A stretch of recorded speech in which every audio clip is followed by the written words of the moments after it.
Le jour où les portails apparurent sur Terre, la fin du monde fut enfin proche. Un monde aussi infect, misérable, même les dieux en ont eu assez. Si bien que peut-être ce sont eux qui envoyèrent les pires des mercenaires infliger à l'humanité sa fatale sentence. Ces monstres résistaient à tout, les balles, les obus. Je dis tout, c'est tout. Ils étaient plus forts que personne ne pu les croire. Ces créatures d'autre monde pouvaient cela dit tomber, d'une seule manière. Ils pouvaient succomber des mains des êtres ayant franchi une porte d'épreuve, des élus que l'humanité voit comme leurs sauveurs, les joueurs. En parallèle de l'émergence des portails, la salvation, les joueurs terrassés, monstre après monstre.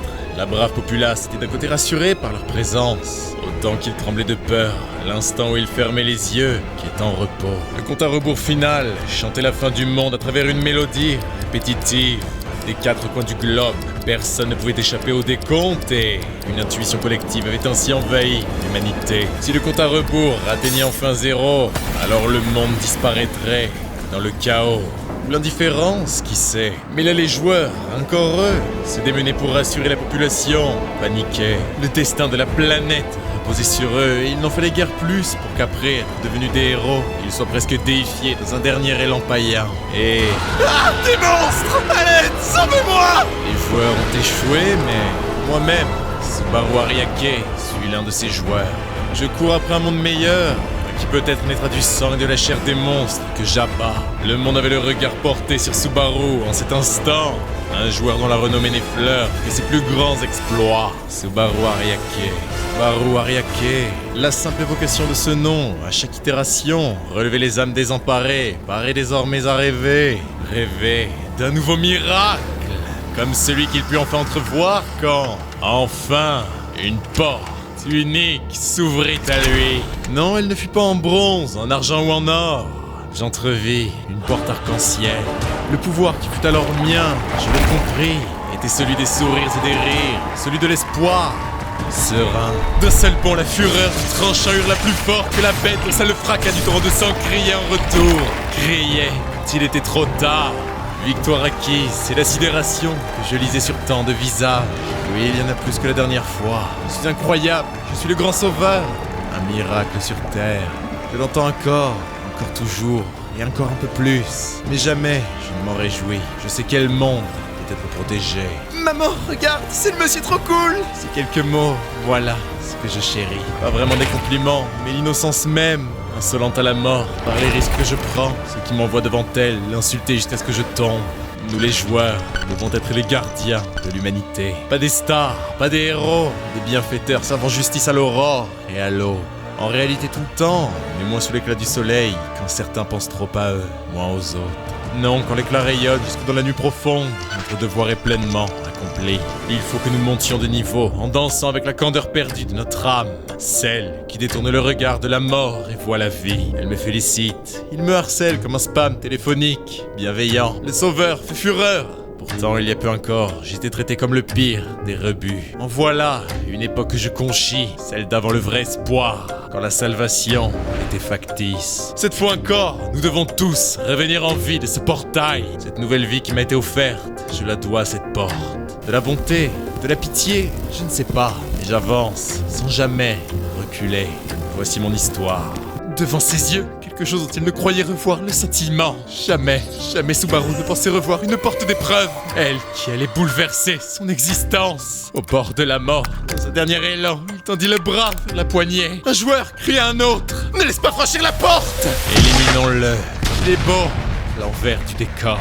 C'est la deuxième fois qu'une porte parut devant Subaru. Certainement la dernière chance pour espérer autre chose. Il s'y est accroché jusqu'au bout pour l'ouvrir, et voir en hurlant pour sa vie, en hurlant pour tout et rien, mais surtout pour ne pas répéter la même erreur. La détermination transparaissait clairement de son visage balafré, habitué à tant de timidité. Et dans l'éclair d'une lumière qu'il ne connaissait pas l'enfer, il se jeta, plutôt mourir que laisser à quiconque perpétrer ce foutu cycle de torture. Il récupérera ce qu'on lui a dérobé, ce qui lui revenait de droit. Aujourd'hui au studio, ils reçoivent la visite du premier joueur japonais à avoir obtenu le rang or, Renji Hirasaka. Il y a bien des années, le jeune Subaru avait les yeux rivés sur le téléviseur qui diffuserait les paroles du héros national, Renji Hirasaka. Il n'en fallait pas plus, mais pas moins, pour que Subaru rayonne de bonheur Du haut de ses 15 ans, il idolâtrait les héros de l'humanité comme personne. Taiga, viens voir. Derrière, Taiga Ryake, 13 ans, son demi-frère, ne partageait pas le même engouement. À vrai dire, il n'en pouvait plus d'entendre son frère jacasser comme un idiot. Autant qu'il n'en peut plus, il le supplie d'arrêter de lui adresser la parole. Subaru lui demande pourquoi ils sont frères. Pas de sang, alors arrête de te comporter comme si on était proches. Le regard dépité, rien ne changeait avec Taiga. Quoique si, c'était pire. Le journal télévisé continue de faire l'éloge des héros à travers le malheur de victimes trop souvent oubliées. Cette fois, un portail apparu dans une maison abandonnée. Forcément, personne ne put s'en charger en temps et en heure. Le résultat, une créature et des morts. 63, les premières. Le discours aussi profond que celui d'une star du ballon rond, Renji récapitulait des faits avec lesquels même les vieillards sont familiers. Les monstres viennent de portails et ils ne sont sensibles aux armes humaines. Chaque portail affiche un compte à rebours qui lui est propre. Il faut arriver à terme, il entre en phase de rupture et s'écrase sur lui-même. Là, il libère les monstres qui s'y trouvent sur Terre. Ce carnage se fait attendre. Pour empêcher un tel désastre, il n'existe qu'une solution. Les joueurs qui furent touchés par la grâce et qui franchirent une porte d'épreuve. Ils doivent braver le danger, pénétrer au cœur de ces dimensions infernales et en revenir vainqueurs. La rupture du portail d'hier est une tragédie méritant deuil national. Ces paroles viennent, comme le reporter le rappelle, du joueur qui a vaincu la créature libérée, à lui seul. Elles sont accueillies comme prophétiques. Les paroles, bien sûr, que pour certains, les monstres aussi. Renji l'a vaincu en un seul coup. De quoi se rajouter à son incroyable palmarès. Sincère, on en croira, oui. Il ponctue sur une triste mais sombre note d'honnêteté. Il s'excuse d'abord auprès des défunts, puis bien sûr auprès de leur famille. Beaucoup de vies ont été injustement perdues par son inaction. Le reporter le supplie de ne pas dire cela, sans lui luire encore plus de victimes. Pourquoi empêcher lamentation? Subaru le comprit bien tard. Passons, le reporter continue. D'un beau sourire, la jeune femme lui dit que les joueurs sont les héros de l'humanité. Renji pousse un soupir qui en dit long. Comme à l'accoutumée, il supplie auprès de tous ses concitoyens de bien vouloir signaler aux autorités compétentes la moindre ouverture de portail. Malgré cette tragique perte, il fait le serment de toujours continuer de se battre pour leur survie à tous, même s'ils doivent se sacrifier. Oui, Renji est de ce type de joueur, sincère et intègre, c'est rare. Subaru en est convaincu, les joueurs sont tous trop cool. Des années encore auparavant, des portails apparurent sur Terre. L'humanité croyait pousser ses derniers souffles, se croyait condamnée. Mais peu à peu, des élus émergèrent, tels Renji, Asaka. Ils furent appelés joueurs pour avoir traversé et être revenus des portes d'épreuve. Il existe 3 de ces portes de rangs différents. Portes de bronze plus faibles, d'argent intermédiaire et d'or. Ces dernières renferment les plus grands pouvoirs. Pour ceux qui ont la chance de revenir des lueurs d'or, les plus grandes attentes et plus grands espoirs étaient placés en eux. Ils sont ceux que l'humanité idolâtre, vraiment. La starification n'attendue guère, fortune, statut, se mêlant à gloire. D'autant plus pour les joueurs de manière même plus générale, ils sont les seuls à pouvoir rapporter les trésors qui se terrent dans l'outre-monde. La reporter demande à son invité quels sont les critères de sélection pour devenir joueur. Celui-ci pense que les portes ne choisissent que les individus dotés d'une âme éclatante de pureté. Éclatante de pureté, rien que ça t'arrivera jamais, frangin. Mais ce regard hautain de Taiga s'envola. Subaru avait le regard perdu sur une porte dorée. Voilà la porte dont il se rappelle. Une porte de couleur or. Si l'ordre, là, lui aussi sera. L'écho de pas d'un coup d'une chute. Subaru n'y comprit rien. Taiga m'a posé sur le poignet, tourné une dernière fois son regard vers Subaru. Il s'en excuse, mais cette porte lui appartient. Attends, Taiga! L'éclat de l'or se referma sur l'épaisse lumière blanche dont la candeur échappa à son propriétaire.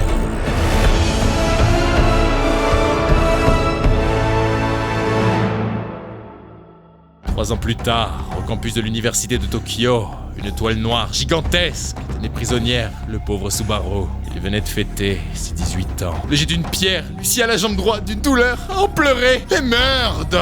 Fletch, les jambes, c'est qu'un point! Et la tête, 10 points! La terreur remplit l'esprit de Subaru, triste victime du harcèlement de cet envers du décor. Kyle, d'un ton ironique, monotone, y a Subaru qui va lancer, faut pas esquiver, hein! Derrière, on rigole! Ce regard. Oui, un psychopathe. Subaru, qu'est-ce que tu fabriques un corps, bordel? Kyle se figea sur ces mots, sur le temps, le timbre de cette voix, celle de Taiga. Ce jour, son frère Taiga revint. Malheureusement, il s'en souvient. Ce jour, son frère Taiga revint, blessé, mais vivant, de la porte d'or. Il fut le plus jeune joueur du rang éponyme de l'histoire du Japon. Une merde, t'es qu'une pauvre merde. Et voilà ce qu'il en reste. Tu te fais humilier par 3 chiures de rang bronze. Il a honte de porter le même nom que lui. Peut-être la seule salvation est comment il ne partage pas le même sang. Taiga ordonne à Kyle de lui donner la pierre qu'il tient en main. Celle-ci donnée, Taiga l'empoigna fort de son pouvoir.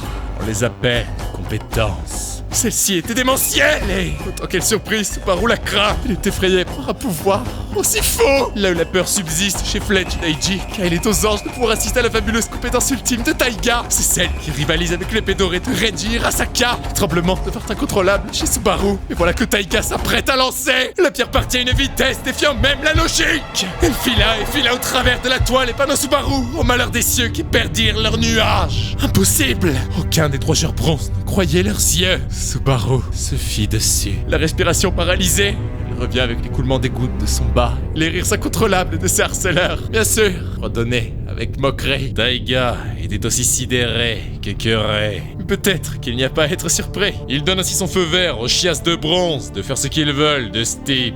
Ils étaient un peu perdus, Subaru, du tout. Il pleurait de rage et d'impuissance avant que le regard de ses bourreaux ne se retourne vers lui. Puisqu'ils peuvent.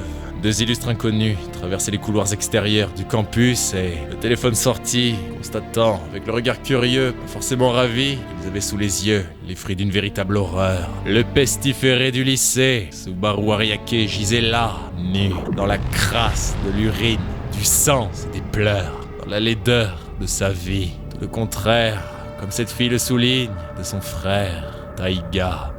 À sa place, il ne faut aucun doute. Le lycéen serait donné la mort. L'écho du JT sillonnait les rues désertes de Tokyo. Les portails qui se sont ouverts dans les arrondissements de Koto, Suginami et Shinagawa ont tous été pris en charge. Pour le bonheur des travailleurs, les restrictions de circulation ont même été levées en début de soirée. Le MVP du jour est, sans surprise, l'immense Taiga Ariake, qui détruisit ainsi les 4 portails à lui seul.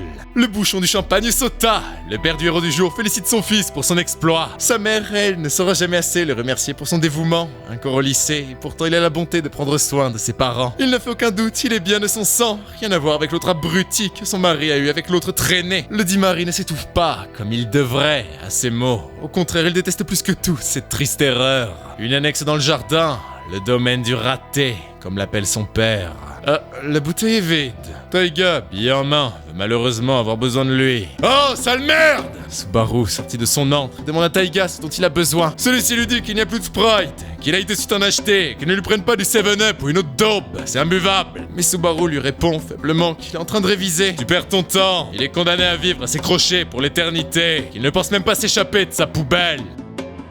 Vivre à ses crochets toute une vie. Le sac plein, Subaru fait le triste constat qu'aux yeux de Taiga, il n'est qu'un esclave dont même son droit à la vie lui a été dérobé. Toute sa vie, il est vraiment sérieux. Subaru réalisait doucement l'application de telles paroles. Taiga, il compte le garder captif de ce taudis jusqu'à sa mort. Il est condamné pendant les prochaines décennies à suffoquer de chaud l'été, se geler le fion tout l'hiver. En plus d'être la bonne de ses parents, traité pire que de la merde pendant que profite de la paix du pognon que ramène leur fils. Pognon qu'il n'a jamais mérité. Cet avenir, il l'entrevoit. Après tout, ce ne serait que l'infinie continuité d'un présent déjà infernal. Une éternité où la délivrance ne viendra jamais. Non, ça ne se peut.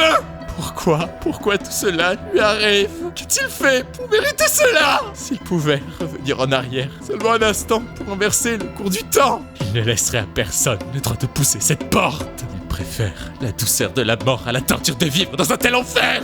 Mais ces supplices rencontrèrent le timbre d'une voix qui se me rehaussait qu'elle de la journée, que le soir accusait encore. C'est fou comme le monde est petit, Subaru. Vois-tu, il vient tout juste de plier un portail. Ils sont claqués et qui jette un œil au visage de Fletch. On en chie quand on est bronze. Alors, ils ont besoin de se défouler un peu.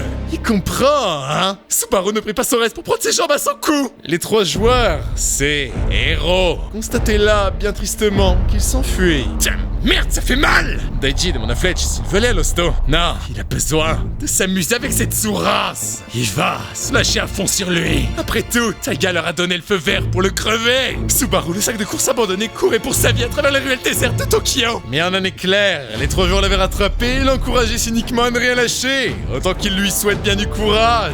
Les premiers sillons de lumière sonnent à l'heure du dépeçage. C'est malade.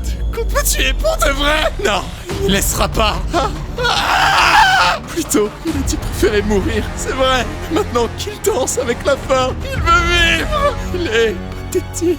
Misérable! Ah, c'est pas mal ici! D'un puissant coup de pied, Fletch dégagea Subaru de l'artère vers une ruelle bien plus sombre, bien plus isolée. Dos au mur, ses cris ne risquent plus d'atteindre personne. L'enfer était orange, vert et bleu. Les trois têtes de Cerbère les regardaient. Une droite et une supplice. Une salve de chassés qui vient se marier au cri de Subaru. Il va crever! Ah! Il va crever! Ah! Il va crever! Ah! Il va crever! Eh ben, lève-la dans un sale état, le bougre! Allez, on le termine! Compétence de la rose rouge! Subaru, aux portes de la mort, supplie ce sacré sphère de l'épargner. Mais n'ayant que faire de ses râles, il compte exterminer ce déchet. Grésillement familier, qui surprend Daiji jusqu'à transpercer ce dernier, ne laissant qu'un sinistre bain de sang. Subaru regardait, impuissant. Fletch, perdu, ne croyait pas ses yeux. Daiji venait d'être scindé en deux et s'effondra, mort des fruits de la porte dont la couleur demeure fade. Les deux complices du défunt étaient sous le choc pris par la compréhension d'une folie gore à gerber. C'est quoi cette porte? Pourquoi une porte d'épreuve est apparue maintenant? Le bronze de la porte éclairait la sombre et pesante tension d'une lumière chaude comme le sang. Elle commuta la peur par une calme surprise chez Subaru. Mais elle se brisa et l'argent rayonnait désormais. Une porte d'argent? Mais se brisa encore, c'est l'or qui éclate désormais aux yeux de Fletch. Subaru, lui, semblait comme perdu, pris par une vision de cette porte qu'il a tant maudit. Et un souvenir lui revient, un souvenir qu'il déteste. Mais une machinerie comme électronique criait non pas de derrière la porte, mais d'elle-même. Le regard levé, mécaniquement, l'or se brisa à son tour. Une porte arc-en-ciel. Une qui arrache enfin à Subaru. Une émotion, une sensation. L'incrédulité. Derrière, Fletch et Kyle l'ont bien compris. C'est une porte d'un rang supérieur alors. Le second est aussi convaincu que le premier, si bien qu'il lui dit qu'il faut y pénétrer. Et c'est à Subaru qu'elle apparaît. Il n'y a de poignée pour les deux abjects joueurs. Lesquels comprirent. Oui, ils comprirent qu'il est trop tard. Ce moment, Subaru en a rêvé. C'est maintenant ou jamais. Il va franchir la porte. Bouge-toi, Fletch. Merde, il faut le buter. C'est la deuxième porte qui apparaît. Subaru. Et contrairement à la dernière fois, il ne laissera personne l'opportunité d'une vie qui mérite sourire. De toutes ses forces, Fletch déclencha une phénoménale explosion, laquelle emporta les jambes de Subaru. La douleur indescriptible fit pousser un cri que jamais les murs de Tokyo ne pourront oublier. Mais les mémoires de l'humiliation qu'il subit, rien qu'aujourd'hui, comme les jours passés sous le règne volé de terreur de Taiga, le ramène à lui. Il a demandé à remonter le temps. Il a demandé à pouvoir espérer, de pouvoir enfin vivre. Son souhait, on lui a répondu et cette fois, il ne l'ignorera pas. Non, Subaru va passer. L'antre de l'épreuve arc-en-ciel, promise à Subaru Ariake, fut enfin sienne. La porte se referma jusqu'à clore l'ouverture d'un futur chapitre prône à une vie aussi incroyable que palpitante. Mais surtout, une vie juste. Une où pouvoir, statut, gloire et fortune seront à lui. Et une vie dont Subaru ne sait encore rien, mais une que jamais il ne regrettera.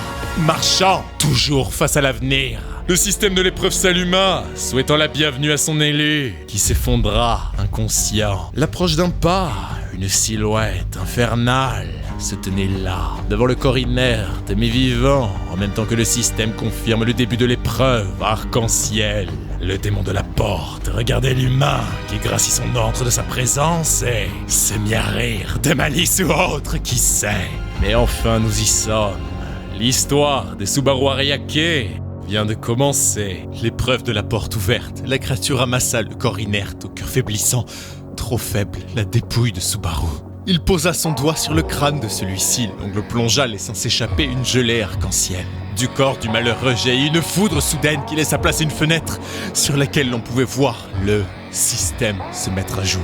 Puis il procéda à la guérison du corps de son hôte, corrigea sa myopie, c'était une renaissance pour Subaru dont le cœur, ravivé, le fit revenir à la vie. Le choc le saisit face à lui, le démon. Le démon le regardait, de toutes ses dents, son sourire figé de peur, Subaru. Il hurla une plus d'effroi, cherchant à se protéger du monstre qui lui tourna le dos. Il put arriver jusqu'à son trône que son invité cherchait toujours à faire sens de ce qui lui arrivait, autant que de ce lieu si étrange. Il se souvint avoir traversé cette porte arc-en-ciel, d'avoir rampé jusqu'à son dernier souffle à travers celle-ci. Cette créature, il pouvait deviner de qui il s'agissait. des nombreuses interviews qu'il a eu l'occasion de voir à la télé. Surtout bien sûr, Renji Hirasaka. Il avait pu se faire une vague idée de ce qui se trouve derrière ces portes. La porte dorée que ce dernier traversa réserva à ses yeux un panorama formidable. Un immense château médiéval auquel du sein. À peine les portes d'entrée poussées dans le hall, il ressentit l'aura du maître des lieux. Buvant les paroles de son invité, la présentatrice le pria de continuer. Derrière chaque porte d'épreuve se trouve un seigneur qui régit son domaine. Il faut, pour un élu, être approuvé de ceci afin de devenir joueur. Et, pour cela, il faut réussir l'épreuve présentée. Subaru ne se trouvait pas à l'intérieur d'un édifice comme il l'entendit à la télé. En tout cas, s'il n'y avait pas de doute sur une chose, le maître se trouvait devant lui. Éternel froussard, Subaru paniquait à l'idée d'une épreuve, quelle qu'elle soit. Renji dut affronter un chevalier à l'armure d'or. Il ne fallait pas le battre, mais lui porter un coup suffisant pour obtenir son aval. Il hérita ensuite de son pouvoir. La preuve, il l'a brandi aux caméras. Fallait-il pour Subaru réussir à porter un coup à cette chose? Mais c'est un monstre, il fait partie des fléaux qui terrorisent l'humanité. Jamais il ne pourrait y arriver. Le monstre mit un terme au vélo noir pédalant dans l'angoisse de Subaru. Interpeller ce dernier serait dit de terreur. Jusqu'à quand comptait-il rester planté à attendre? Il ne comprenait pas, il la soignait rétablie. C'est même débarrassé de son handicap et pourtant il ne bougeait pas. Ne saisissait-il pas la chance unique qui se présentait à lui? Il allait à se demander si son esprit s'était brisé des suites de ses blessures. Subaru, la voix tremblante, lui assure du contraire enfin. Il n'a aucune assurance, il ne sait pas, il a peur. Le maître des lieux trépigne d'impatience. Qu'attendait son invité? Il ne cherchait qu'à le voir attaquer. La couardise de Subaru l'en empêchait. Pourtant la créature se montrait-elle encore menaçante? Il l'interpelle, lui demande qui il est. Les questions prennent de court le maître des lieux si bien qu'il lui demande de répéter. À vrai dire, la question de Subaru n'est pas injustifiée. Jamais il n'eut entendu parler de porte arc-en-ciel, bronze, argent ou or. Oui, mais arc-en-ciel, c'est du jamais vu. Le maître en avait assez, légitime ou non, un moyen de gagner du temps ou autre chose. Il suffit! D'un claquement de doigts jaillit du sol une fracture, au pouvoir immense levé sans effort, qui se rua vers Subaru, le frôla pour s'écraser derrière lui. Ses idées froides, il s'amuse, se paralysa de peur de nouveau. Convaincu que c'était mission impossible, il ne parvenait pas à vaincre ces années de soumission, d'humiliation. Le voilà noyé dans son mutisme. Le maître attendait encore, en avait assez qu'il lui fasse perdre du temps. Ne réalise-t-il pas la chance qu'il a, lui demande-t-il. Il prenait de plein fouet les foudres d'un être qui n'attend qu'une chose de lui, un peu de bravoure. Subaru lui avoue qu'il aimerait bien, mais ses jambes tremblent tant qu'il ne tiendrait même pas debout. Quelle plaie! Il n'en pouvait plus de lui, quand il ne s'enferme pas dans le silence. Ce ne sont que des excuses qui sortent de sa bouche. Le monstre commença à douter de lui-même, de ses choix. Il fallait d'un moyen ou un autre permettre à Subaru de briser cette carapace d'anxiété qui le tétanise. D'un geste, il fit tomber un glaive rouge, couleur du sang chaud devant ce triste élu. Il cria de peur avec retard, comme la foudre gronde après l'éclair. Elle vient avec sa stupeur. Un sifflement s'intensifiant lui parvint d'en haut. Levant les yeux, ce sont autant d'armes différentes de cette même couleur qui se mirent à pleuvoir des cieux. Encore une fois des cris, ces mêmes cris qui échouent à bourdonner dans les oreilles du maître, dont il sait son impétuosité libérée n'amènerait Subaru qu'au pied d'un mur infranchissable. Le ciel sombre finit de cracher son arsenal. Pourtant, les yeux fermés, Subaru resta immobile, terrorisé. Le maître se force à admettre que la peur de son hôte inhibe son esprit jusqu'à ne plus pouvoir se mouvoir. Oui, admettons. Alors, ses armes étaient pour lui, qu'il attaque avec. En revanche, il forcera sa sortie, si même armé il refuse d'attaquer. Brandir une arme devant un être aussi fort, à quoi bon? Il n'en est pas capable. Il n'a pas l'étoffe d'un héros. Sans honte, il tourna le dos au maître de la porte arc-en-ciel. Main sur la poignée, son destin n'était pas celui d'être joueur. La créature ne s'attendait définitivement pas à ça. C'est du jamais vu.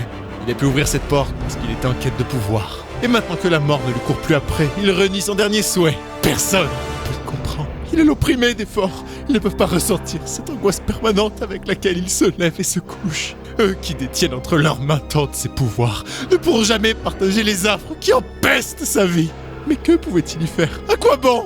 Dégoûté, le maître s'était retenu. Mais puisque son choix était fait, qu'il sache et qu'il n'oublie jamais, même entre quatre planches sous les marguerites, qu'il ne vaut rien.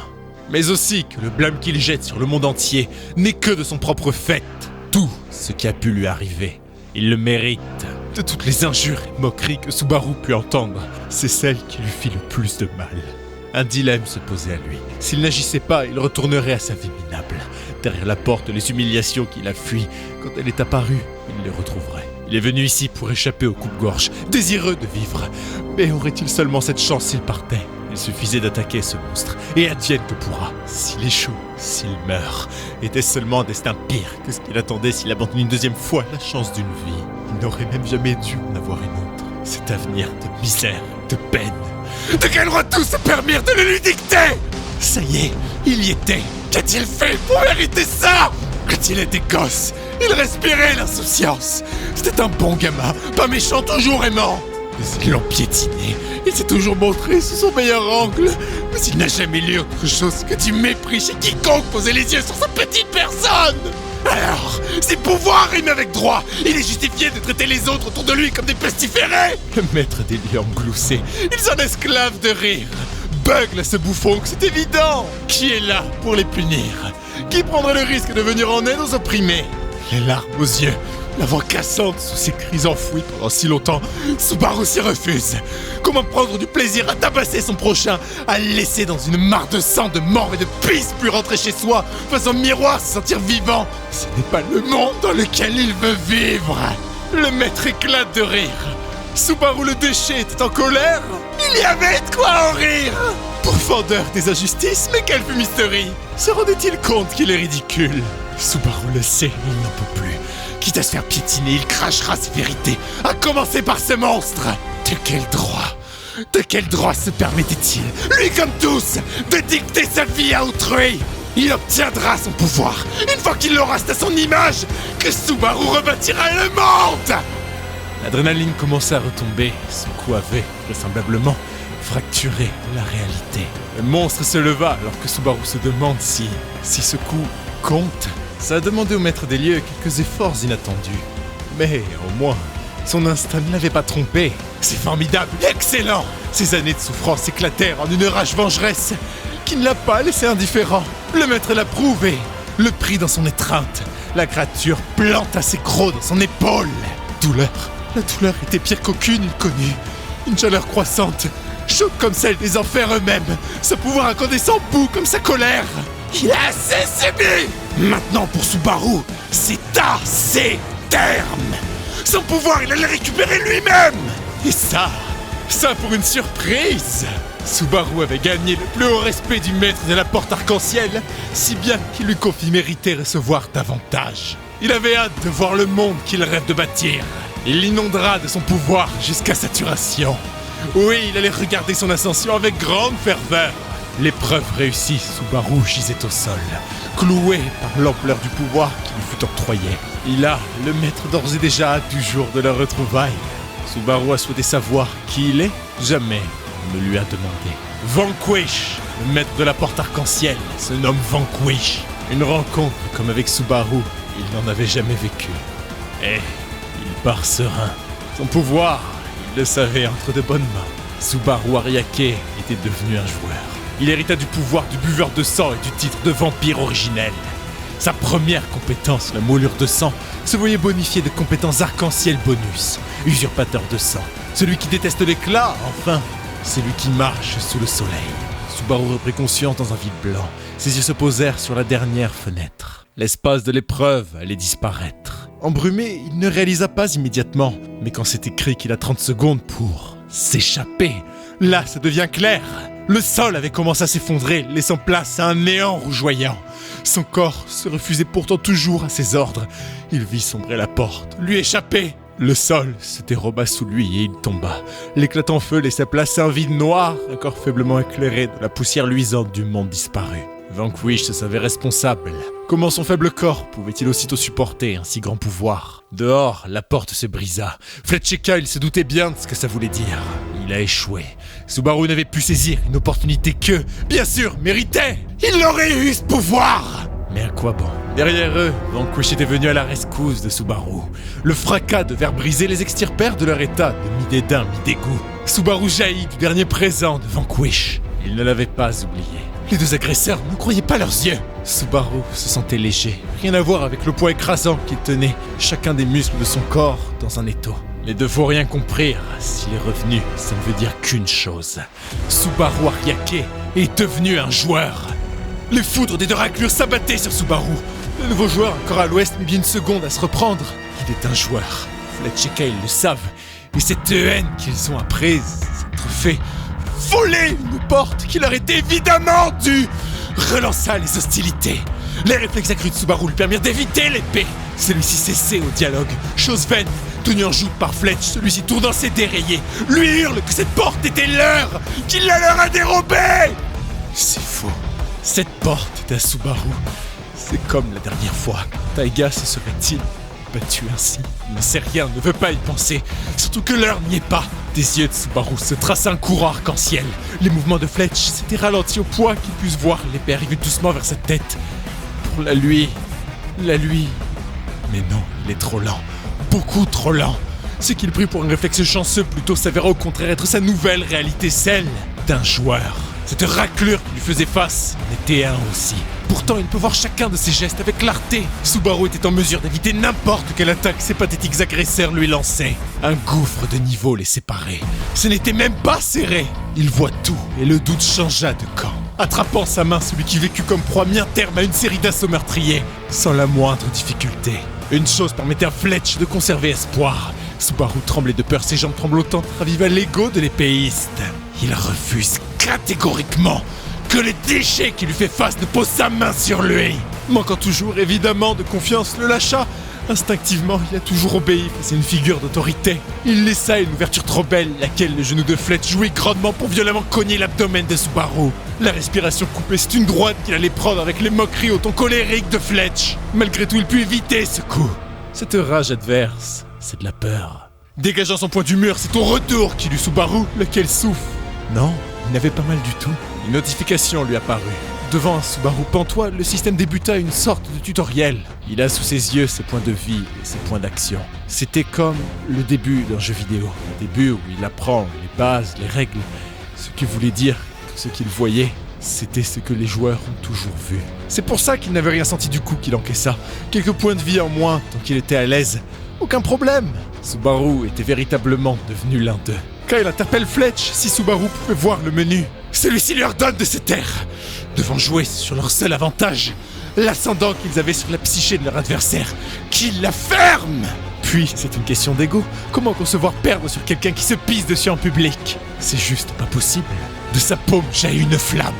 Fletch lança sur Subaru sa compétence de la rose rouge. Face à l'éclatant brasier, il reste immobile. Que faire? Que faire d'autre qu'encaisser l'attaque? Fletch célèbre. Fier, il s'en fallut de peu pour son ego démesuré. Sauf quoique le corps montrant que de faibles traces de blessures de Subaru, il paraissait encore si loin de tomber. Celui-ci ressentit les blessures des flammes cette fois, loin d'être proportionnel à ce qu'un tel geyser de feu aurait infligé à un civil quand même. Que voulez-vous? Il ne connaît rien à ce monde et est jeté dans un combat injuste contre son gré. Ses PV avaient diminué, il lui fallait agir. En face, les cracks se faisaient visibles. La rose rouge pouvant faire sauter une bagnole, elle laissa Subaru presque intacte. Ça défiait toute logique. Voix de la raison surprise, Kyle était d'avis que foutre le camp serait la meilleure option. La porte arc-en-ciel devait être supérieure même aux portes dorées. Ça crevait les yeux, mais pas pour celui aveuglé par son péché d'orgueil. Kyle ne voulait se risquer à trop traîner dans un combat qui pourrait tourner à tout moment la faveur de Subaru. La rage au ventre, bouffée par sa fierté, Fletch ordonne à son acolyte de lier les jambes de Subaru. Il leur fallait se débarrasser de lui tant qu'il demeurait au niveau 1. De l'autre côté, le tout nouveau joueur, encore perdu, voyant les deux causer, s'imaginait judicieux d'en profiter pour prendre la fuite. Il a survécu aux flammes, ce n'était pas pour s'y frotter de nouveau. À peine sa décision prise qu'il se retrouva pris dans l'étoile de Kyle. Cette sensation, sa peau ne s'en rappelle que trop bien. La suite aussi.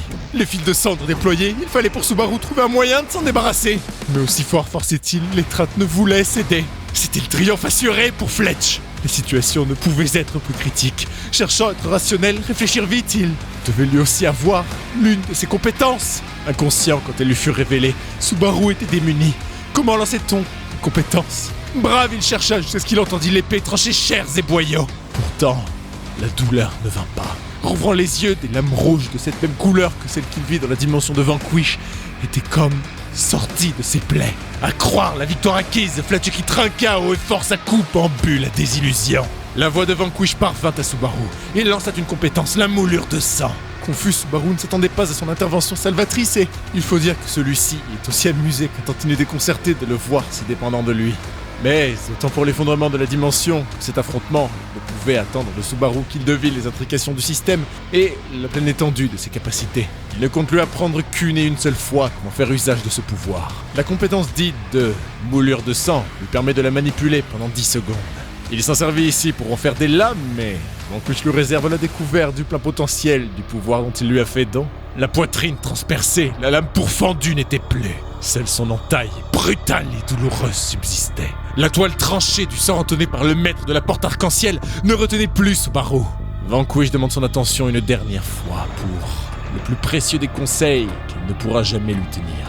Qu'il laisse sa haine faire rage. Sa présence de retour à l'obscurité, Subaru se trouva seul. La pointe d'une lame prête à percer son œil droit.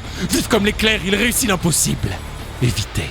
Fletch avait perdu toute maîtrise de lui. Ses attaques erratiques en étaient témoins. Abasourdi qu'il ne lâche pas l'affaire, Subaru lui demande pourquoi s'en prend-il à lui. Fletch lui gueule de la fermer. Il leur a dérobé la porte. Dadji était même mort de ses mains. Il devait payer. C'est assassin de les payer. Pourquoi C'est elle qui voulait tuer Subaru. Et justement, Fletch lui hurle qu'il aurait dû crever. Personne ne le regrettera. C'est un déchet, un rebut. Disposable, c'est dans ce monde que vit Subaru. Sa vie ne tient qu'au desiderata d'autrui. Il lui fallait en voir tant et en attendre tout autant pour qu'enfin il s'y résigne. Laisser sa haine noyer son monde, faire rage dans celui-ci. Et pourquoi pas? S'il ne manquerait à personne, alors il n'a rien à perdre. Il fera pleurer le monde qu'il conchait. Son pouvoir éclata hors de tout contrôle. Si Fletch se rêvait pioncer, sachant le cadavre de Subaru pourrir sur les pavés froids, gorgé de sang, de flotte et de rats, il lui était loin de nourrir un désir aussi malsain en son être. Était-il seulement conscient? Oui, il l'était. S'il a eu la chance de pouvoir goûter un si grand pouvoir, alors il écrasera quiconque le rabaisse, l'humilie, l'opprime. Des oppresseurs, il en est le pourfendeur. La force de frappe démentielle et des pouvoirs de Vanquish projette un Fletch si fort contre le béton hideux des bas quartiers de Tokyo qu'il décolla vers la lune. Inconscient, il s'écrasa au sol. Kyle horrifié, son visage baigné dans la peur devant la naissance d'un monstre. Ce seul coup suffit pour envoyer Fletch saluer la faucheuse. Oh, que le vent avait tourné et qu'il était mauvais. Loin d'en avoir eu assez, Subaru avançait vers Kyle. Son désir incontrôlable de les bousiller était si loin de s'éteindre. Au contraire, plus il les voyait, plus son palpitant montait. Mais Kyle n'est pas fou. Faisant appel à ses fils de cendre, il s'est saisi autant de Fletch qu'il prit appui sur un bâtiment pour battre en retraite. Rester combattre, c'était la mort assurée. Il le savait depuis le début. Subaru, incapable de raison, chercha quelle attaque qu'il préparait. Mais le voyant battre en retraite, il fut forcé de revenir peu à peu à lui. Jusqu'à enfin comprendre Kyle avait mis les voiles. Celui-ci ne parvenait pas à admettre ce qu'il venait de voir. Il n'était qu'au niveau 1, n'a aucune maîtrise de ses pouvoirs, rien. Et pourtant Subaru Ariake mit la main sur un pouvoir diabolique. Le cœur ayant battu si fort, la retombée l'amena les deux genoux au sol. Il poussa un soupir avant de lever le poing au ciel. Subaru Ariake avait gagné. La victoire était sienne, il pouvait célébrer. Serein, certes, mais entre l'étoile, les dégâts matériels et un cadavre de joueur découpé en deux, qu'est-ce qu'il était censé faire de tout ça? Le calme de la nuit revint jusqu'à ses déplaces au jour et aux policiers. Sidéré, si bien qu'il ne croit pas à un acte humain. Il n'avait pas tort puisque ce fut le fruit de la porte. Mais la scène laissait présager à quiconque ne savait pour la rixe de la veille. Au pire, la présence d'une créature de l'autre monde en liberté terrait quelque part dans les rues de Tokyo. Aucune raison de s'inquiéter, rassure le joueur Renji Hirasaka. Il n'y avait de monstre ni aucune trace pouvant suggérer à une telle présence aux alentours. L'on avait quelque chose à lui montrer, la licence du joueur. Un gamin de rang bronze, se lamente Renji. Le coupable, un joueur forcément, devait être à minima de rang argent.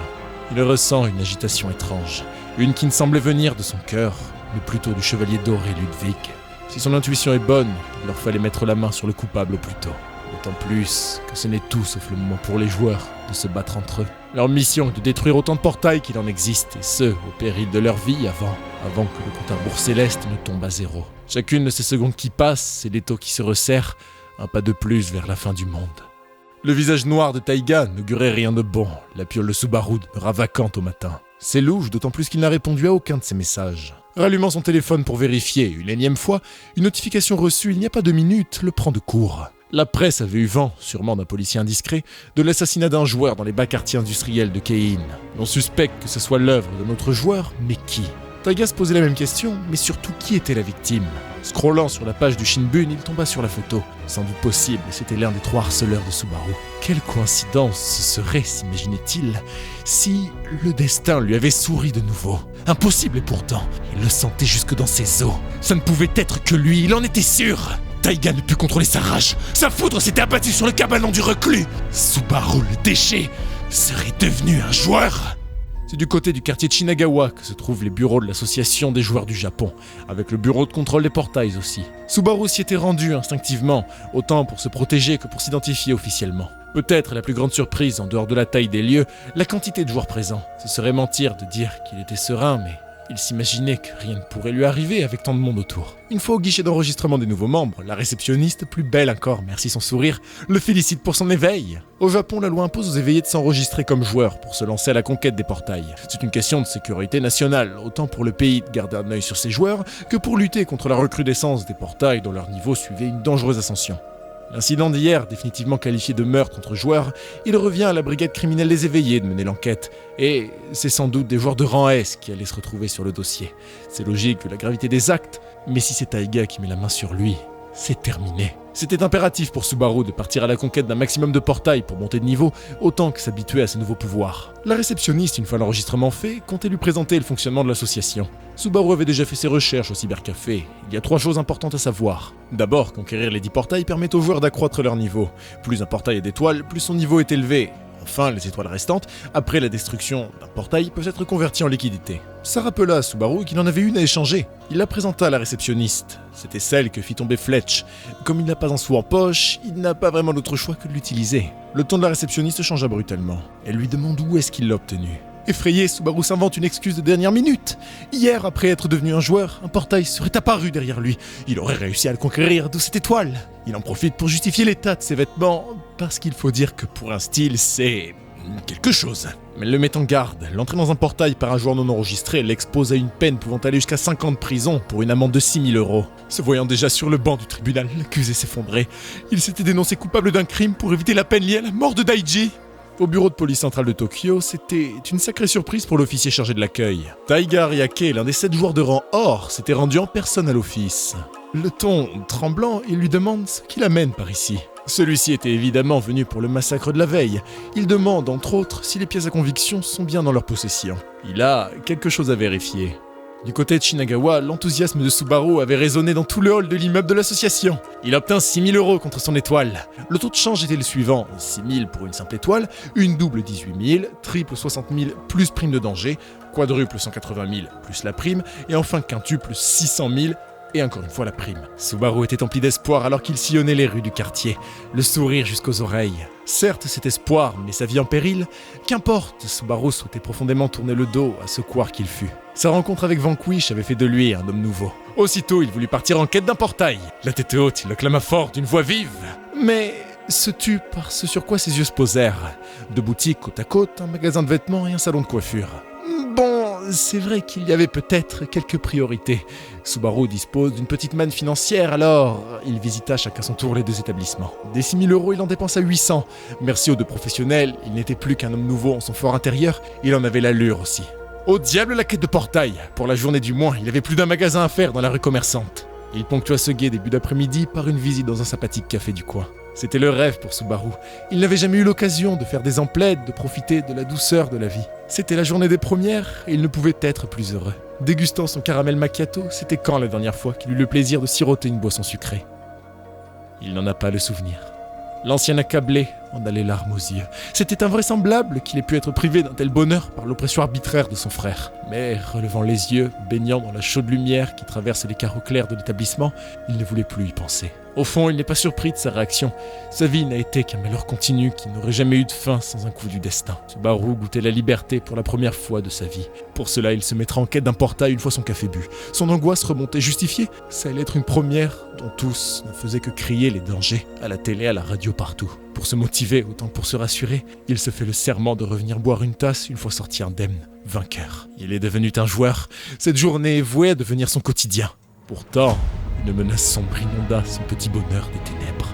Taiga l'avait retrouvé, lui demande d'un ton cynique infernal s'il s'amuse bien. Il l'avait retrouvé. Taiga l'avait retrouvé. Qu'est-ce qu'il faisait là? Était-il venu le récupérer, le séquestrer de nouveau? Au diable, toutes ces interrogations à vrai dire. S'il y a une chose qu'ont en commun chaque 11 de Subaru, c'est qu'il doit foutre le camp aussi vite que possible. Fou de rage sans gêne, car rappelez-vous, il fait partie des forts de ce monde. Taiga brisa la vitre et tendit le bras violemment pour attraper Subaru. Les cris de terreur retentissaient à travers tout l'établissement. Tenant le col de son frère, il le tira sèchement jusqu'en dehors du commerce et le balança d'une violence inouïe en dehors de l'allée commerciale. Subaru s'éclata autant sur les différents murs que sur les véhicules. Il laissa derrière une traînée de sang. Sa course, elle, continuait jusqu'à se mettre sur la route d'une mère et de son bambin. Il se rendit compte, les deux innocents épouvantés, Subaru s'est juré de devenir acteur de sa vie. Et même si ça passe par résister à son tyran de frère, il ne baissera plus la tête. Subaru en position, son frère se figea. Il avait vu juste. Subaru déploya sa moulure de sang, tissant des liens sur les différents véhicules du parking. Il fut capable d'éviter le drame. Il acclamait haut et fort à Vanquish qu'il se battra contre vents et marées s'il le fallait. Jamais il ne plierait devant l'injustice régnante. Il crie à la mère de prendre son enfant et de fuir aussi loin qu'elle le peut. C'est une catastrophe. Taiga ne se limitait pas à son humiliation. Il n'a aucune considération pour autrui. Il ne vit que pour lui, pour satisfaire ses propres désirs, aussi déviants qu'importe. Taiga est un monstre. Celui-ci se doutait que son cher frère était devenu un joueur. Subaru n'était encore qu'au niveau 1. Peut-être a-t-il reçu les pouvoirs d'une porte arc-en-ciel au-dessus de l'or, mais en face, c'est l'un des 7 plus grands chasseurs du pays. Il n'a pas la moindre chance. En face, il lui crachait au visage le désir de Taiga de le tuer. Subaru sait très bien qu'il n'a nulle part où fuir. À moins de mettre en danger l'entièreté de Tokyo, il n'avait d'autre choix que de combattre. Les bouchons s'étendaient à perte de vue sur les différents axes routiers de la capitale japonaise. Les trottoirs voyaient nombreux civils courir à contresens, certains en criant. Une automobiliste interpelle un de ses passants, pressé cherchant à savoir ce qui pouvait bien se tramer. C'est Taiga Ryake. Voilà tout ce qu'il dit. Le cœur s'accéléra jusqu'à l'écoute de son nom. Les Tokyotes devaient abandonner le véhicule, à faire tout. Rester, c'est mourir. Taiga Ryake venait agresser un autre joueur. Il était fier devant Subaru. Le regard de ce dernier était neuf. La hargne au ventre, il avait le regard bagarreur. Il demanda à son frère comment il fait pour le retrouver. Il englousse, pourquoi n'essaie-t-il pas de deviner, lui beugla-t-il en lançant l'offensive. Subaru put esquiver. Miraculé, il se doute qu'il doit remercier son téléphone. L'allumer pour vérifier son dépôt bancaire devait en être la cause. Taiga lui confie qu'au fond, ça n'importe peu, puisqu'en défiant son autorité, il avait déjà signé son arrêt de mort. Ce taré préparait son attaque ultime. Contre lui, en pleine ville. Il fallait être réaliste. Et pour ça, Subaru ferma les yeux.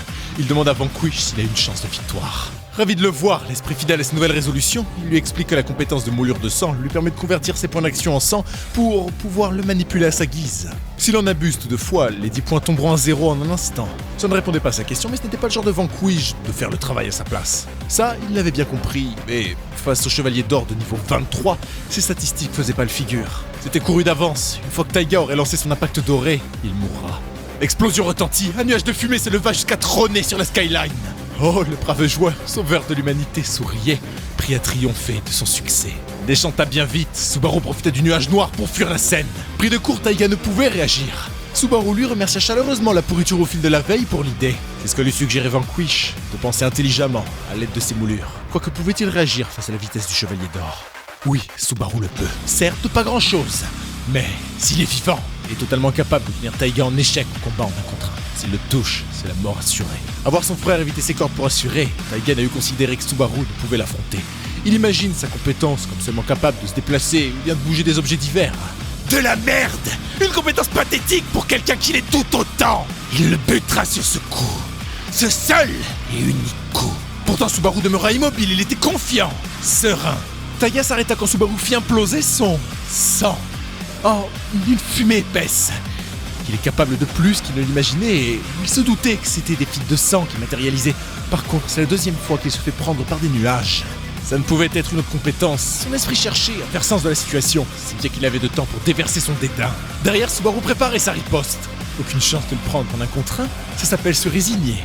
Pouvait-il décevoir Vanquish? Pouvait-il se décevoir lui-même? Il lui a dit de laisser sa haine faire rage envers personne toutes ces années durant. Subaru n'a accumulé plus des rancœurs. Sa frappe toucha, surprit Taiga même. Mais malgré sa vigueur, rien. Taiga ne subit rien contrairement au bras de Subaru dont les os se brisèrent à l'impact. La douleur qui jaillit en lui était comme rare, il lui en subir. Cette même attaque envoya Fletch au tapis n'eut aucun effet sur Taiga. Pire, il se retourna contre lui faisant perdre de précieux points de vie. Il s'était exposé, et alors il encaissa un rapide retour de feu. De son torse jaillit une mare de sang. Ses points de vie s'envolaient, il était incapable de gagner. Immédiatement, de l'immobilisme de Subaru. Il s'attendait pas à ça, mais bon. Toutes les bonnes choses ont une fin. À vouloir bien faire, sa nouvelle fierté se heurta à la réalité. Taiga ne profita pas immédiatement de l'immobilisme de Subaru. Il ne s'attendait pas à ça, mais bon. Mais l'orgueil du nouveau joueur le poussa à continuer. Il fera tout pour déplacer des montagnes. Il empêcha Taiga d'avancer, en faisant de son sang qui tapissait le bitume des lames acérées. Il avait encore des tours dans son sac. Oui, Taiga, Subaru n'est plus celui que tu as connu. Par son sang, il accomplira des miracles. Il est le fruit des souffrances que tous lui infligèrent, à commencer par son frère.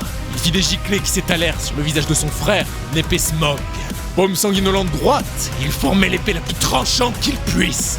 Encore une fois, la réalité se heurta aux espoirs de Subaru. La lame éclata en 1000 morceaux à l'impact de l'abdomen de Taiga.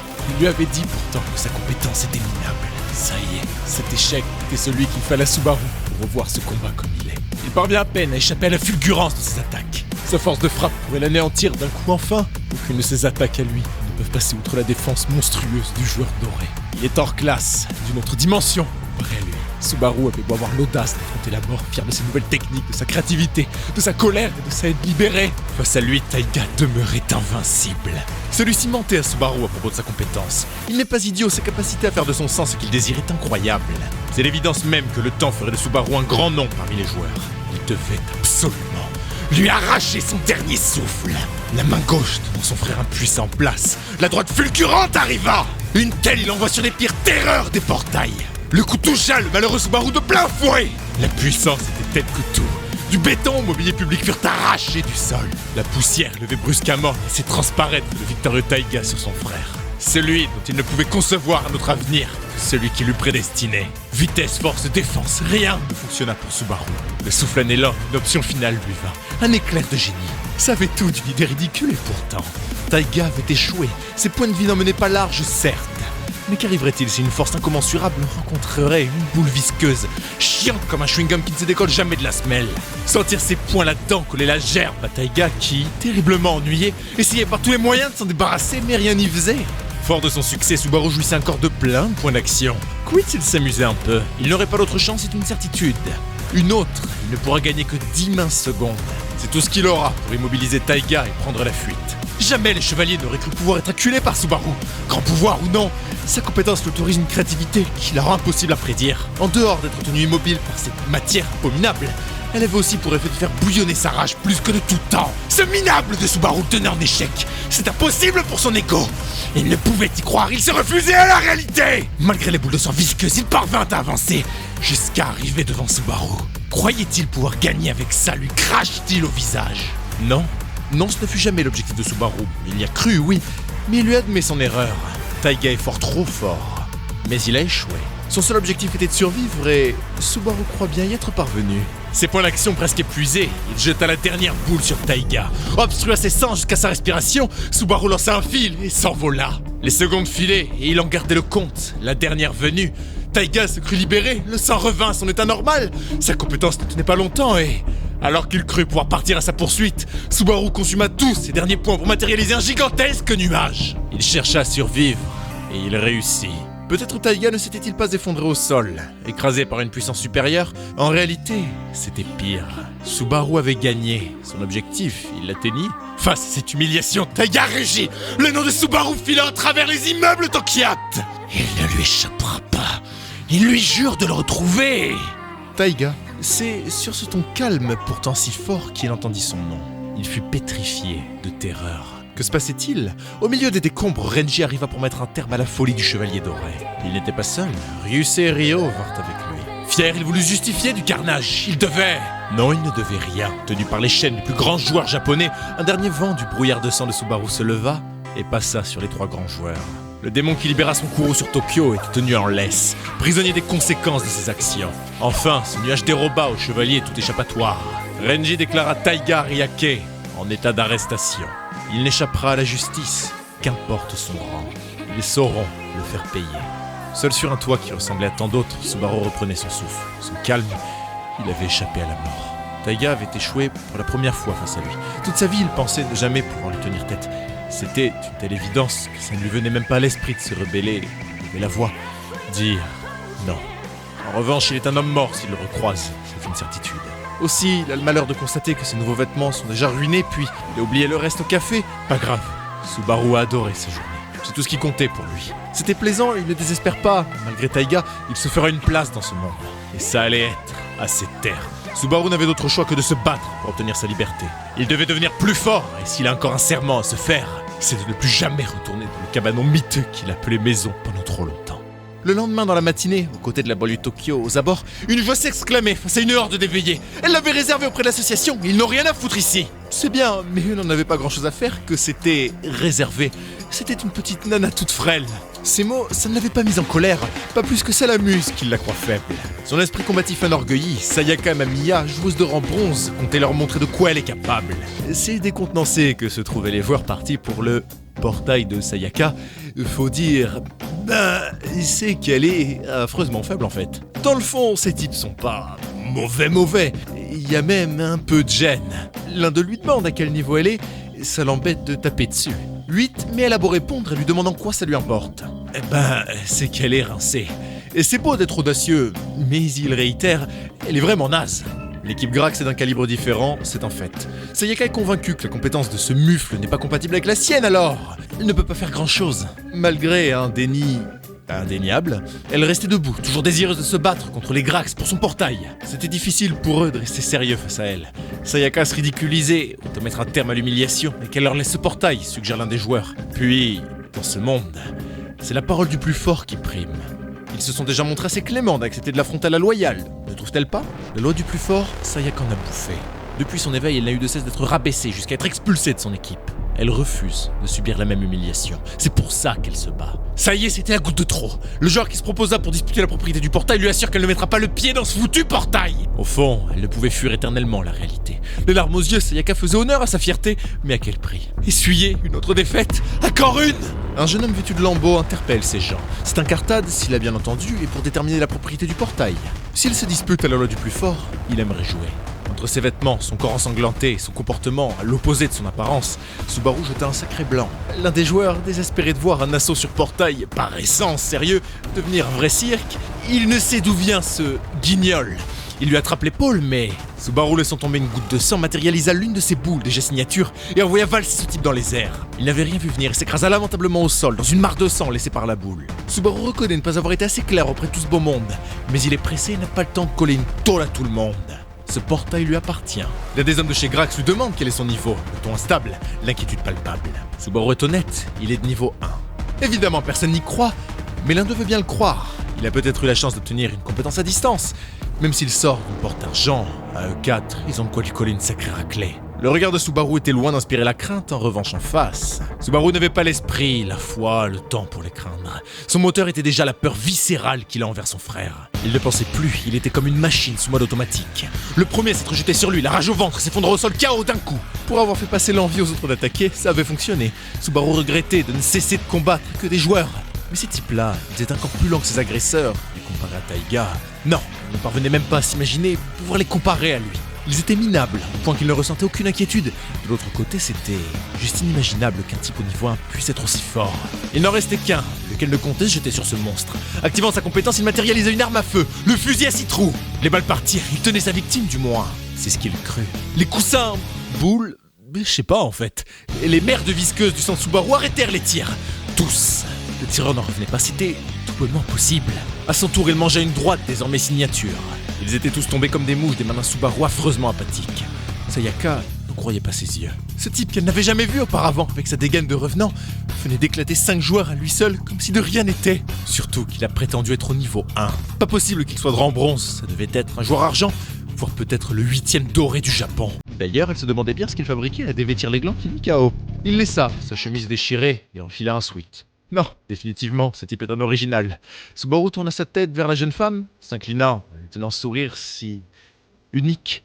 Elle s'incline machinalement à son tour. Puis Subaru poussa la porte, rentra en la fermant doucement. Sayaka resta immobile, sans dire mot, après ce qui venait de se passer. Ça avait duré 2 minutes, et une de plus pour qu'elle réalise ce qui venait vraiment d'arriver. Derrière la porte, une série de canyons, en attente désagréablement verdis par l'air épais, Subaru avait pénétré au sein du canyon multicolore. Autant était-ce une zone dangereuse qu'il ne pouvait s'empêcher d'apprécier ce paysage si caractéristique. Il n'eut le temps d'en profiter bien longtemps avant de manger la porte en plein dans l'arrière du crâne. Une voix féminine qu'il devine être celle de la jeune femme d'il y a un instant lui hurla de l'attendre. Elle était soulagée que le portail n'ait pas déjà été verrouillé. Elle s'en occupa à peine rentrée, sans ni se présenter, ni rien à Subaru d'ailleurs. Elle rigolait toute seule de savoir que les types de Pluto n'ont pas eu ce qu'ils voulaient. Ils sont niqués et ça, c'est bien fait. Elle continuait de marmonner comme ça avec Subaru derrière qui pigeait absolument rien. Ce portail ne devait pas lui appartenir, lui demande-t-il. La fille lui répond qu'il peut rêver. Elle l'avait réservé en premier et les salauds de Pluto ont essayé de le lui piquer. Les portails découverts sont enregistrés sur un site dédié où les joueurs se réservent leurs droits à leur conquête. Subaru s'imagine que c'est bien normal que cela existe. S'il fallait se battre pour revendiquer son droit à pénétrer au sein de chacun l'on veut conquérir, on n'en finirait pas. Il s'empresse alors de s'excuser. C'est la première fois qu'il met les pieds dans un portail. Ça, et puis pour des raisons personnelles, pour reprendre ses termes, il a besoin de rapidement augmenter son niveau. Ses explications sont maladroites, mais la seule chose que retient Sayaka, c'est que si c'est sa première, alors il est bien de niveau 1. Elle ne voit pas de problème à conquérir les lieux avec lui. Subaru est aux anges et croit à peine. Mais puisqu'il l'a aidé dehors, comment pourrait-elle refuser? Et puis, elle sait ce que c'est que de voir à devenir plus fort. Elle ne peut que compatir. Subaru la remercie, mais reine des affaires, Sayaka lui dit que ça sera 70-30 sur le partage des étoiles. C'est marché conclu pour Subaru. Il ne cherche pas les richesses. Il en est loin, à vrai dire, sachant qu'il ne pense qu'à se battre pour survivre. Sayaka lui tendit une main sincère. Il profita pour se présenter. Enchanté de le rencontrer. Subaru l'est tout autant. Et alors qu'il s'apprêtait à se présenter sous son nom, il se reprit aussitôt. Ne voulant baragouiner un nom au hasard, il sortit le premier Culuvain, Vanquish. Sayaka, candide, se disait qu'il devait être étranger. Bon, ça ne lui importe vraiment pas au fond. Extasié, c'était l'heure pour eux d'y aller. Mais dans le dos de sa partenaire, il vit se rapprocher un rocher. Lui hurlant de faire attention, il s'apprêta à utiliser sa moulure de sang, mais ça ne fut pas nécessaire. D'un vif coup de poing, Sayaka la brisa. Elle a manqué de vigilance, dit-elle, semblant déçue d'elle-même. Enfin, les différents monstres du portail étaient là. Ils étaient tant, des gobelins et des kobolds. Subaru contemplait. Sayaka, elle, ne resta aussi passive et immédiatement, elle s'en occupe. Mobilisant ses forces, prenant un appui puissant, si bien que Subaru en sent une brise mince mais forte, elle s'élança à une vitesse démentielle sur les monstres. Qu'est-ce qui permettait aux joueurs de vaincre ces créatures? C'est leur corps renforcé, leurs réflexes surhumains, mais surtout, grâce à leurs compétences. Sayaka envoya d'un coup hors service la première de ces horreurs. Subaru était sincèrement impressionné. Sayaka, elle, était ravie de pouvoir combattre. Tous les monstres qui s'étaient présentés à eux tombaient un à un de ses coups. C'était un véritable massacre, un combat à sens unique dont elle s'en sortit vainqueur. Le nouvellement éveillé Subaru n'en revenait pas. Il s'imaginait Sayaka comme terriblement forte. Enjouée et fière d'elle, elle demande à Subaru ce qu'il en pense. Sa compétence lui permet d'assommer à coup sûr ses adversaires quand elle les frappe. De son petit nom, le vide instantané. Malheureusement, dès qu'il s'agit de combattre à distance, là, elle n'existe plus. Le petit problème avec sa compétence, c'est que, hors service, assommer, c'est momentané. Du coup, en dehors d'énerver des monstres déjà bien peu aimables, elle ne va pas loin. Subaru n'était pas comme d'autres chasseurs qui, immédiatement, se seraient ris d'elle. Le vide instantané assomme pendant 3 secondes des ennemis qui sont au plus 3 niveaux supérieurs à l'utilisateur de la compétence. Autrement dit, il faut, pour quiconque se sert de cette compétence, éliminer ses victimes avant la fin des susdites 3 secondes. Sinon... Eh bien, on se retrouve avec une Sayaka qui supplie à Vanquish de l'aider. Il y a eu un blanc. Et puis, c'est que tout ça... Subaru, il savait pas. Comme elle a dit qu'elle s'en occupe, et lui, il l'a pris au pied de la lettre. Sayaka se voyait déjà morte. Vanquish était bien trop loin. Enfin, il comprit le truc en voyant les monstres se relever. La compétence de Sayaka, comme la sienne, fonctionne sur timer. Il doit intervenir, mais pas question d'utiliser ses lames puisqu'elle est au centre. Non, il va tenter autre chose. Quelque chose de brillant. Le joueur Vanquish allait utiliser de sa moulure de sang pour accomplir l'impossible. L'un des monstres, un gobelin, était à ça de devenir un bout de celle qui le provoqua. C'est un lien de sang qui l'en empêcha. Retenu par le coup, il se retourna comme toutes les autres créatures. Sayaka demeurait sans voix devant celui qui, sans avoir fait un pas, tenait en échec le premier assaut du portail. Puis, d'un pas vif et fort, il bascula son corps en arrière. Les liens, fiers comme l'acier, ne cédèrent pas et... C'est vers les cieux qu'il fallait regarder pour assister au premier massacre de Subaru. Son équipière du jour laissa échapper un cri d'épatement. Tout le petit corps de monstre s'écrasa au sol. Libéré du joug de Subaru, ils rejoignirent celui de la mort. Le héros fut guéri de ses blessures, lavé des plaques de sang séchées qui couvraient son corps. Il venait de monter de niveau. Pas d'un ni même de 2, Subaru avait atteint le niveau 4. Sa compétence de moulure de sang monta au niveau 2 par la même occasion. Autant la force du sort s'en trouva augmentée, allez savoir ce que cela signifie exactement. Plus concret en revanche, ces moulures tiendraient désormais 15 secondes et non 10. Subaru montra une excitation mesurée, ravi bien sûr de voir les blessures infligées par Taiga guéri. Aussi, il se sent ravigoré, ses points de vie et d'action, son mana recouvré, il découvrait, candide, ce qu'était une montée de niveau. Sayaka courut auprès de lui, criant son nom avec un grand sourire. Puis, au milieu des dépouilles monstrueuses qui ne furent qu'à quelques secondes de l'abattre, elle commença à véritablement réaliser ce qu'avait accompli Subaru. C'était invraisemblable au point qu'elle ne se demandait plus qui il est, mais qu'est-ce qu'il est. À peine l'avait-elle rejoint que Subaru la flatte pour sa compétence. Il la trouve, de ses mots, incroyable. Elle ne savait pas trop quoi répondre. C'était lui qui avait la compétence incroyable. Subaru était aussi perplexe que Sayaka pouvait l'être. À ses yeux, la compétence de cette dernière permettait un chaos garanti, certes temporaire, mais pour lui, c'était exceptionnel. Elle lui révèle le poteau rose, ça ne dure que 3 secondes, et la cible ne peut être plus de 3 niveaux au-dessus du sien. Subaru ne voit toujours pas le problème. Tant qu'elle a du mana, si elle l'utilise toutes les 3 secondes, et qu'elle se trouve dans une situation de 1 contre 1, elle devait être invincible. Sayaka le regarda à l'air dubitatif.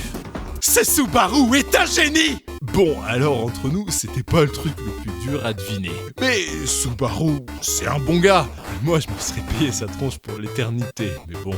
Après, pour la choper, c'est vrai que ça serait pas évident. Je suis hors sujet là, non? Subaru pointe du doigt un groupe de monstres sortant d'une mince crevasse.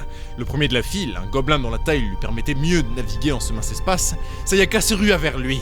Elle allait avoir le temps de tester cette fameuse invincibilité. Le gobelin la vit arriver à toute allure, le poing serré. Elle usa de son vide instantané. Confiante, elle devait désormais compter. 1, 2, et à la 3e seconde, le monstre reprit conscience et remangea une mandale. Une fois de plus, il tomba dans les pommes. Sayaka n'en revenait pas. Le seul combo qu'elle pouvait utiliser pour Pex en solo tranquillou en faisant des dégâts à chaque vide instantané fonctionnait à merveille. C'est presque comme si c'était le but du pouvoir qu'elle reçut du maître de sa porte. Incroyable! Subaru devait être un génie! Plutôt elle qui est conne comme une planche. Mais laissons ça de côté. Son enthousiasme est contagieux, et il fait beau la voir souriante, déterminée à faire tomber le plus de monstres ainsi. Aux yeux de Subaru, Sayaka n'aura aucun problème pour continuer de vider les lieux des monstres communs qui les peuplent. En revanche, lui allait avoir du travail. Sayaka s'arrêta au son d'une alerte système. Le boss du portail venait d'apparaître. Elle mit en garde Vanquish, mais sa voix faiblit à la vue de la scène qui se dévoila à ses yeux. Seul, droit et calme, l'aura du chef gobelin et du kobold géant, respectivement de niveau 17 et 12, pâlissait face à Subaru. Sa voix, malgré son ton posé, écrasait le domaine des monstres par l'assurance qu'elle dégageait. Vanquish a confiance en Sayaka pour continuer sa purge. Le boss, en revanche, était pour lui. Les 2 monstres arboraient un air diaboliquement serein face au nouvellement éveillé Subaru. Le stalemate écrasant rendait l'atmosphère irrespirable. Puis, le fracas de roches brisées le rompit. L'affrontement qui déterminera l'avenir du portail débuta des dizaines de mètres au-dessus du sol. Le kobold géant précipita ses griffes vers Subaru, lequel avait son poing en garde. Une série phénoménale de frappes furent échangées par-delà les landes dans l'horizon orangé. C'était un match nul auquel les chefs gobelins comptaient avoir son mot à dire. Cette petite démonstration sans intérêt allait cesser aussi vite qu'elle ne débuta. Le système alerta les joueurs qu'une compétence était en cours de préparation. Subaru, encore loin du plancher des vaches et cible de l'arc de la créature verdâtre, laide, n'avait anticipé qu'un monstre puisse disposer de compétences propres. La main pendant la corde relâcha une flèche embaumée de son pouvoir mortel. La compétence de feuillage, une propre aux maîtres archers, permettait de dupliquer une seule flèche pour créer une salve infernale. Et une trajectoire aussi imprévisible que des feuilles lors d'une tempête. Mais leur objectif ici est clair. Subaru se protégea d'urgence en matérialisant une boule écœurante de sang visqueuse et épaisse. Sa réactivité lui permit d'échapper à un sort qui aurait eu raison de lui. Il n'emmène pas large pour autant. Est-ce que ça allait tenir? La bulle éclata, Subaru chuta, mais gagna son pari. Il remercia sa montée de niveau. Sans ça, il en est certain, c'était foutu. Ses premiers combats se révélaient plus tendus qu'il ne l'aurait imaginé. Il aurait pu, et sûrement dû, se douter qu'un combat de boss le pousserait dans ses retranchements. Un monstre de roi argent et sa monture, Subaru allait devoir se montrer créatif. En force brute, ça passerait sûrement pas. Sayaka scanda, inquiète, le nom de Vanquish. Ce combat était d'une intensité qui la dépassait de loin. Incapable d'aider, elle était condamnée à rester spectatrice, dépendante de Vanquish. Et c'était pas les monstres qu'elle affrontait qui changeraient la donne. Puisqu'elle ne changera en rien la donne de ce combat, elle comptait finir sa part du travail. Non, qui ne reposait que sur Subaru. Utilisant de nouveau ses moulures de sang, lesquelles embrassaient ses bras, il les projeta, matérialisé en lance sur le boss qui, de sa vitesse fantastique, esquiva. De ce bond, le kobold se jeta, sauf sur Subaru. Le doute commença son périple entre les divers recoins de l'âme de Subaru.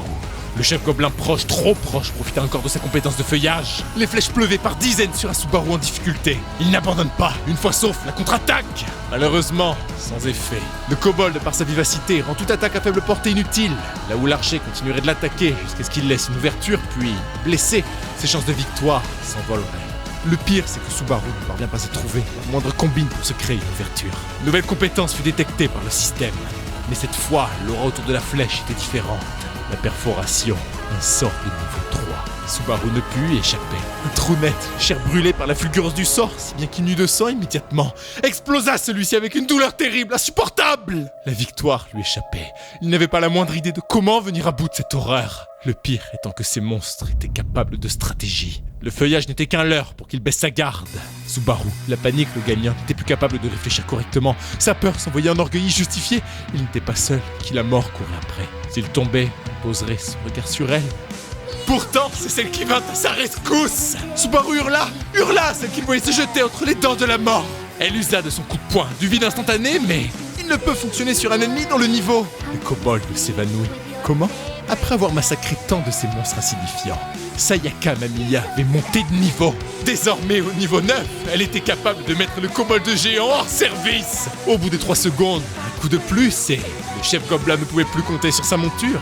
Alors qu'il bondit dans les airs, Sayaka se remet à Vanquish. Elle ne peut faire plus. Celui-ci la remercie, c'est tout dont il avait besoin. Une toile de sang nouée entre des doigts jointe au niveau du poignet. Subaru la déploie sur le kobold. Tirant sur le fil qu'il matérialisa élastique par sa volonté, il jaillit à toute allure sur l'archer, dont l'arc n'était bandé. Puis, l'ayant surpris et en bonne distance, le lien pouvait devenir corde. Il la jeta d'un mouvement sec. L'élasticité disparut, le lien se raidit, écrasant les os du kobold qui mourut sur le coup. Subaru prit 2 niveaux de plus, récupéra point de vie et point de mana. Première marche gravie pour sa survie, pouvait asséner le coup final. Le même que celui de son frère, Taiga. Il dériva son pouvoir de matérialisation. Le point de sang s'opposait à la flèche perçante. Sciant les cieux, les deux forces démesurées se rencontrèrent. Mais loin était le gobelin de jouir d'un pouvoir écrasant la volonté de Subaru. Le chef gobelin fut vaincu. Le joueur, dès son premier portail, monta du niveau 1 au 9. Et sa moulure de sang monta au niveau 3. La force de sa compétence trouva un corps renforcé. La durée d'une matérialisation était à 20 secondes. Sayaka répéta doucement son nom, en admiration. Il avait gagné. Non, Subaru le lui dit. Ils avaient gagné. Eux deux. Eux deux étaient venus à bout du canyon chromatique en seulement 16 minutes. Pour comprendre la magnitude du séisme qui retentit ce jour, je vous dirai qu'il restait à notre duo plus de 3 heures pour triompher. En dehors du portail, l'équipe Grax poireautait dehors, évidemment torse nu. Tous s'étaient réveillés un peu paumés, et donc l'un d'eux avec un froid de canard. Poursuivi se vengerait une fois l'autre type, Subaru sortit. Mais le regard noir, le saut fermant la porte émit un bruit qui ne pouvait signifier qu'une chose. La fille et l'autre type avaient plié le portail en un temps record. Un portail des étoiles, ça met normalement 2 heures pour tomber. Aussitôt, les Grax faisaient face aux 2 individus, cibles de leur médisance. Sayaka est surprise de les voir encore ici. Mais le choc est bien chez ces derniers. Ça ne faisait aucun sens. C'est vrai, ça ne devait pas être possible. Et pourtant, comme pour donner corps à cet exploit, le système du compte à rebours apparut et, comme à chaque fois, le temps restant pour la complétion du portail s'ajoutant au temps restant à l'humanité. Le compte à rebours céleste. C'est un portail géant, visible partout sur le globe. Il est dit, sans que personne ne sache vraiment si la rumeur est vraie, que le monde cessera d'exister, une fois le compte à rebours tombé à 0. Lorsqu'un portail est détruit, le temps s'ajoute au compteur, tel un sursis pour une humanité condamnée. Personne ne sait s'il existe une autre fin que cette inexorable descente vers 0. En tout cas, le compteur permet à ces joueurs dubitatifs, dont l'exploit est grand, d'admettre qu'il est bien réel. Le niveau recommandé pour un portail de 2 étoiles, c'est 10, pas 1 ou 8. Il y avait cette espèce de malaise qui, aussitôt Subaru se pencha vers celui qui le dépouilla de son suite, se transforma en une peur soudaine et crispante. En soi, il voulait juste s'excuser de le lui avoir piqué et lui proposer de lui en racheter un. Mais le joueur s'invectiva, il n'y a pas de problème, c'est un Subaru et ça lui fait plaisir. L'un de ses potes est un peu consterné. Après tout, il avait juré vouloir le crever à son retour. Il n'emmenait pas large. Enfin, les autres non plus à vrai dire. Toute l'équipe Grax s'inclina, félicitant Sayaka et Subaru pour leur victoire. Ces derniers ne parvenaient définitivement pas à les cerner. Là où c'est évident pour Sayaka, ces froussards s'enfuient la queue entre les jambes, parce qu'ils ont compris que son acolyte est infernalement fort. La porte qui se brisa offrit un joli parallèle avec l'épée verrou qui pesait sur Subaru. Entendre ces mots l'avait libéré. Les 2 étoiles tombées en un morceau, Sayaka les ramassa, radieuse, ils allaient s'en mettre plein les fouilles. Enfin, Subaru tranche avec cet enthousiasme par un embarras qui crève les yeux. C'est dans un café qu'il lui expliqua très mal la situation en omettant volontairement le fond, ce qui le fait passer pour quelqu'un de définitivement bizarre, puisqu'il désire que Sayaka fasse le retrait complet des fonds avant de lui verser sa part, ce qui ne fait pas de sens puisque l'association s'occupe très bien des partages indépendamment des taux demandés pour les groupes. Bon Dieu que cette phrase est longue, mais Sayaka se demande si son interlocuteur l'écoute au moins. Subaru était aux anges, le regard vide et empli à la fois, il contemplait le gobelet de café devant lui. Son Gobelet. Il avait tenu la promesse qu'il s'était faite, malgré Taïga, malgré tout. Ça lui arrachait même quelques larmes d'avoir pu revenir dans un café. Subaru avait depuis longtemps perdu le concept d'une perspective future, au point de laisser sa vie être entièrement dictée par le présent, refusant catégoriquement de penser à ce qui pourrait être son lendemain, tant il craignait l'avenir. Bon, c'est pas tout ça, mais il fallut presque hurler à Subaru pour que Sayaka le ramène à elle. Elle aimerait savoir ce qu'ils font de l'argent, et question légitime. Et ça a ramené Subaru dans les emmerdes. Incapable de trouver une excuse et bégayant n'en plus finir, ça ne marchait plus pour Sayaka qui le rattrape avant qu'il ne coule. Elle a plus ou moins deviné que Vanquish n'est pas son vrai nom. La question, tout de même posée, Subaru en cracha le café sur la table. Sayaka s'en doutait, sa réaction, c'est évident. Quelqu'un qui utilise un alias, quelqu'un qui veut s'assurer que personne ne puisse regarder son historique de raid, sans parler d'être monstrueusement fort dès le niveau 1, et qui fuit les versements de paiement. C'est pas que ça tique, c'est que ça crève les yeux. Elle lui demande alors qui il est vraiment. Le voyant, cette expression, elle avait le sentiment de l'avoir mis dos au mur, comme un enquêteur le ferait avec un criminel. Sayaka essaie de se reprendre. Elle ne croit pas que Subaru ait quelconque projet malicieux.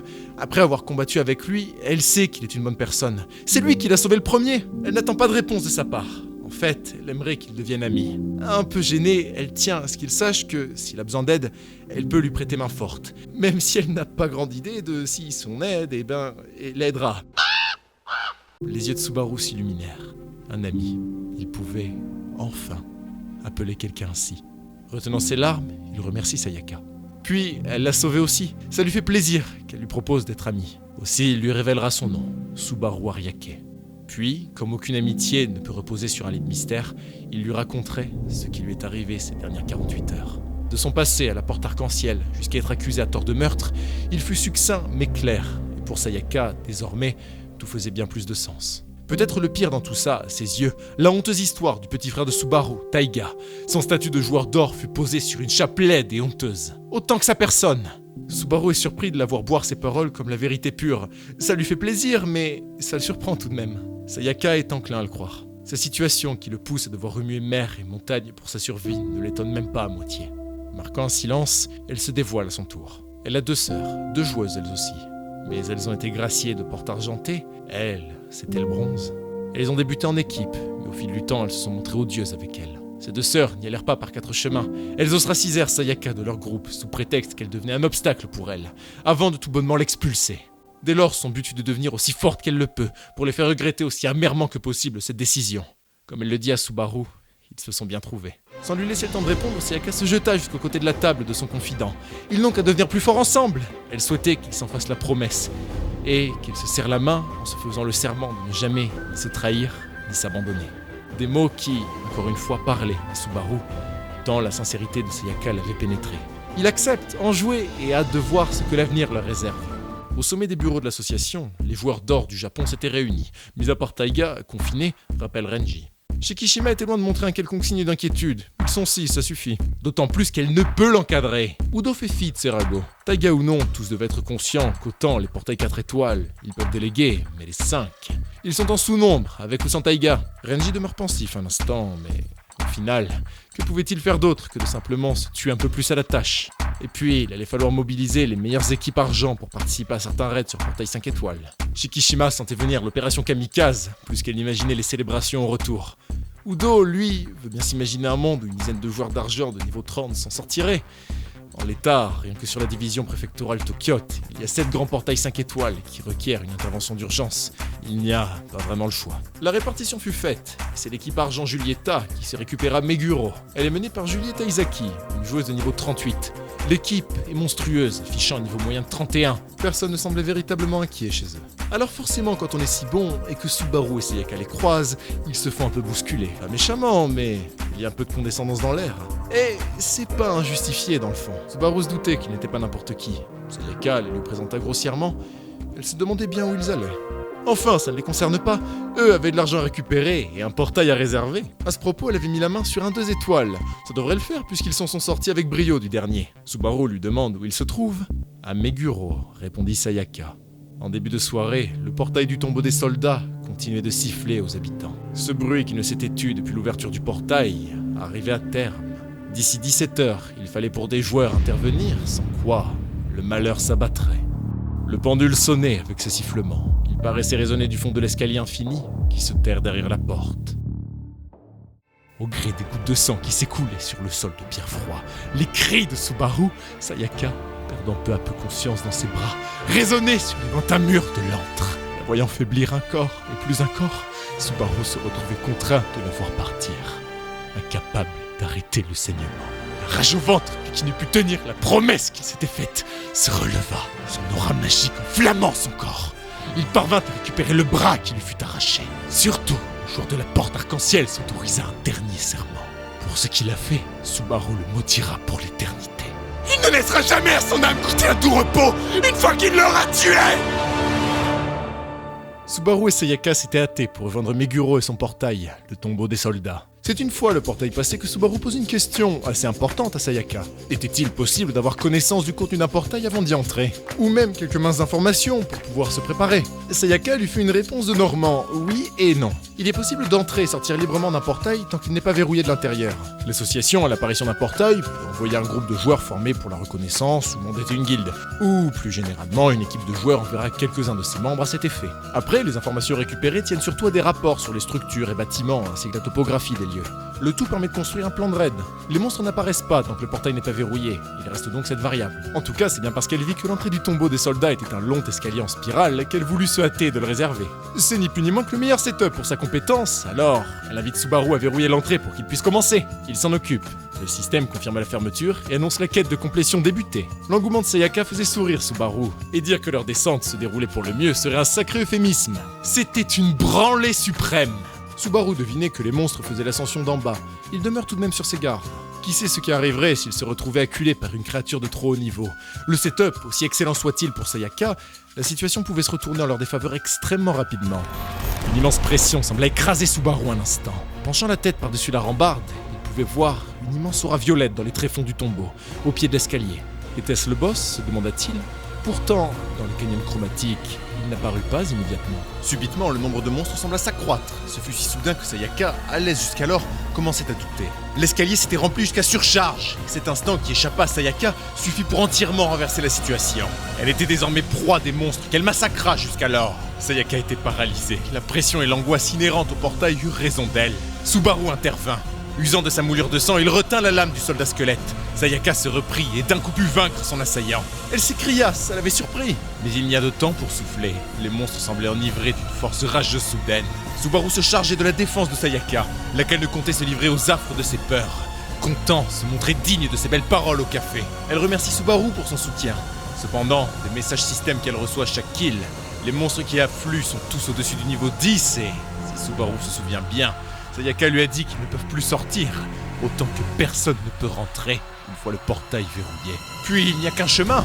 En somme, ils n'ont pas le choix que de, au gré de miracles, vaincre chacune des horreurs qui gravissent ces marches infinies. Subaru allait s'occuper de les ralentir comme il peut, pour accorder à Sayaka autant de temps qu'il le puisse. Le terrain avantage, cette dernière, c'est une certitude. Mais vu le nombre, c'est une mission impossible. Subaru a beau essayer de se montrer rassurant, il allait leur falloir trouver un moyen pour purger l'escalier d'une traite. Surtout que quand bien même arriverait-il à en venir à bout, au vu de l'immense pression qu'il a ressentie des tréfonds, les attend une infamie bien pire que le dernier boss qu'ils ont affronté. Un par un, par un, par un. Inquiet, Subaru voit Sayaka s'épuiser devant toutes ces créatures. Il lui crie d'essayer de mesurer son effort. Il y en a trop pour y aller ainsi et risquer de s'effondrer. Sayaka s'arrêta un instant avant de se retourner, complètement décontenancé par ce qu'il venait de dire. C'est l'exact inverse qu'il devrait faire, lui dit-elle. Subaru ne la suit pas, mais elle a raison. Manque de perspicacité pour celui-ci. En montant de niveau, il récupère points de vie et points de mana entièrement. Et puisqu'ils affrontent des créatures de plus haut niveau qu'eux, ils montent assez vite. C'est tant qu'ils peuvent monter de niveau qu'ils doivent se déchirer à l'effort. Petit clin d'œil, la candeur de Sayaka prit de court Subaru. Mais son enthousiasme l'atteint et, pris d'un regain total d'espoir, Sayaka prit les devants, mais fut doublé par un puissant torrent de sang. Elle se retourna, déroutée. Subaru usa de son sort iconique et libéra la marée de sang. Sayaka l'interpelle, collée à la rambarde, et lui supplie de se contenir. Mais au contraire, il prit conscience, merci sa remarque, qu'il pouvait vider le couloir d'une traite et ainsi profiter du regain d'énergie pile une fois arrivé en bas. Le presque ensemble des monstres fut pris dans le torrent. Subaru somma son sort de se solidifier. Les monstres n'étaient peut-être pas morts du sort, mais incapables de se mouvoir. Sayaka ne savait pas si elle devait en rire. Tu parles d'un sort qu'elle lui dit. Subaru avait vidé la quasi-entièreté de son mana et, épuisé, lui répond que ça ne tiendra pas éternellement alors. Elle comprit immédiatement ce que ça voulait dire. Bondissant sur l'étendue écarlate, elle fila à une vitesse monstrueuse, massacrant chacune des créatures sur son chemin. C'était des dizaines de squelettes qui succombaient au génie de notre duo. Et c'est bien le message système indiquant des montées de niveau et montées de niveau qui pleuvaient. Arrivée en bas, Sayaka accéda au niveau 15. Elle avertit Subaru qu'elle n'a pu tous les vaincre et s'en remet à lui pour finir le travail. Il n'en restait pas des masses. En d'autres termes, c'est plus que dans ses cordes. Fier de son pouvoir, les quelques secondes restantes à la matérialisation suffirent pour écraser les monstres pris au piège. À son tour, Subaru gravit une montagne de niveaux, merci à une performance incroyable. Du niveau 9, il monta au niveau 16. Ravi que tout ait fonctionné comme prévu, il récupéra tout son mana par la même occasion, si bien qu'au désarroi de Sayaka, les monstres ayant échappé à la marée de sang, tremblaient d'effroi, incapables d'accomplir leur raison d'être. Enfin, face à quelque aventurier, tournant le dos à son némésis, un monstre ne saurait jeter une chance rêvée de le prendre en traître. Sayaka se rendit compte, presque trop tard mais pas assez, pour permettre à une flèche de sang de son ami de lui sauver la mise. Une fois de plus. Celui-ci la rejoignit tel putain de Spider-Man, mais il demeure sérieux et lui supplie de ne plus baisser sa garde en plein raid de portail. Mais tout de même, à ce rythme, il devrait être bien capable de pex comme il faut et être prêt à faire face à quoi que ce soit les attend plus bas. Subaru en est persuadé, et pourtant, malgré le fait que tout se passait pour le mieux, il ne parvenait pas à se débarrasser de cette angoisse qui, plus il descendait, prenait de place en lui. La pression qu'il ressentit vividement bien plus haut, il la ressentait de nouveau, quoique était seulement la même. Les montées incessantes de niveau n'y faisant rien. Arrivant bien entier dans les tréfonds du portail, Sayaka niveau 20 et Subaru niveau 19 sentaient bien qu'ils étaient encore loin d'avoir passé le plus dur. Enfin, le système leur annonça l'apparition du maître des lieux, un squelette fantomatique baignant dans une aura violette éclatante. Le boss du tombeau des soldats leur faisait face. Subaru fit logiquement le rapprochement, l'immense pression qu'il ressentit, c'était l'aura d'un boss de niveau 29. Judith, l'impératrice déchue. Un monstre qui les dépasse encore de loin. Le binôme d'aventuriers se mit en position et Judith lança les hostilités. L'assaut ne toucha pas Subaru. L'assaut ne toucha pas Sayaka. Pourtant, il laissa une marque indélébile sur eux. Le sentiment d'être écrasé par une puissance incommensurable. La sensation d'une mort inévitable. Le boss Judith était infernalement trop fort et elle se savait au-dessus, sinon pourquoi les aurait-elle volontairement évité de la sorte? Elle asséna sa supériorité. Elle les plongea dans le désespoir. Tout cela, Subaru le sait, et aussitôt matérialisa de quoi les protéger, lui et Sayaka. Mais aussi loin essayait-il de réfléchir ce combat. C'est infaisable, ingagnable. Et, peut-être le comble, c'est que Sayaka interpelle discrètement Subaru, en murmurant, mais c'est un boss manière des fouets, capable de changer de direction selon le bon vouloir de ce dernier. Ça fait, ni plus ni moins que de Sayaka, un poids mort. Oui, c'était le fond du problème. Subaru est underlevel, doit carrer le combat tout seul et protéger Sayaka par la même occasion. Mais il y a tout de même quelque chose qui subsiste en lui. Quelque chose qui lui dit qu'il y a d'autre chose que ce monstre qui s'éterre. Cette déflagration qu'il ressentit comme une pression incroyable. Une que Sayaka n'a vraisemblablement pas perçue d'ailleurs.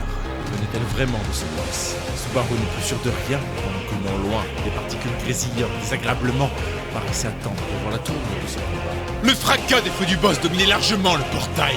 Sayaka ne pouvait qu'essayer d'éviter, s'en remettre à Subaru, parfaitement concentré sur ce combat. Celui-ci faisait très bon usage de son pouvoir et de son mana.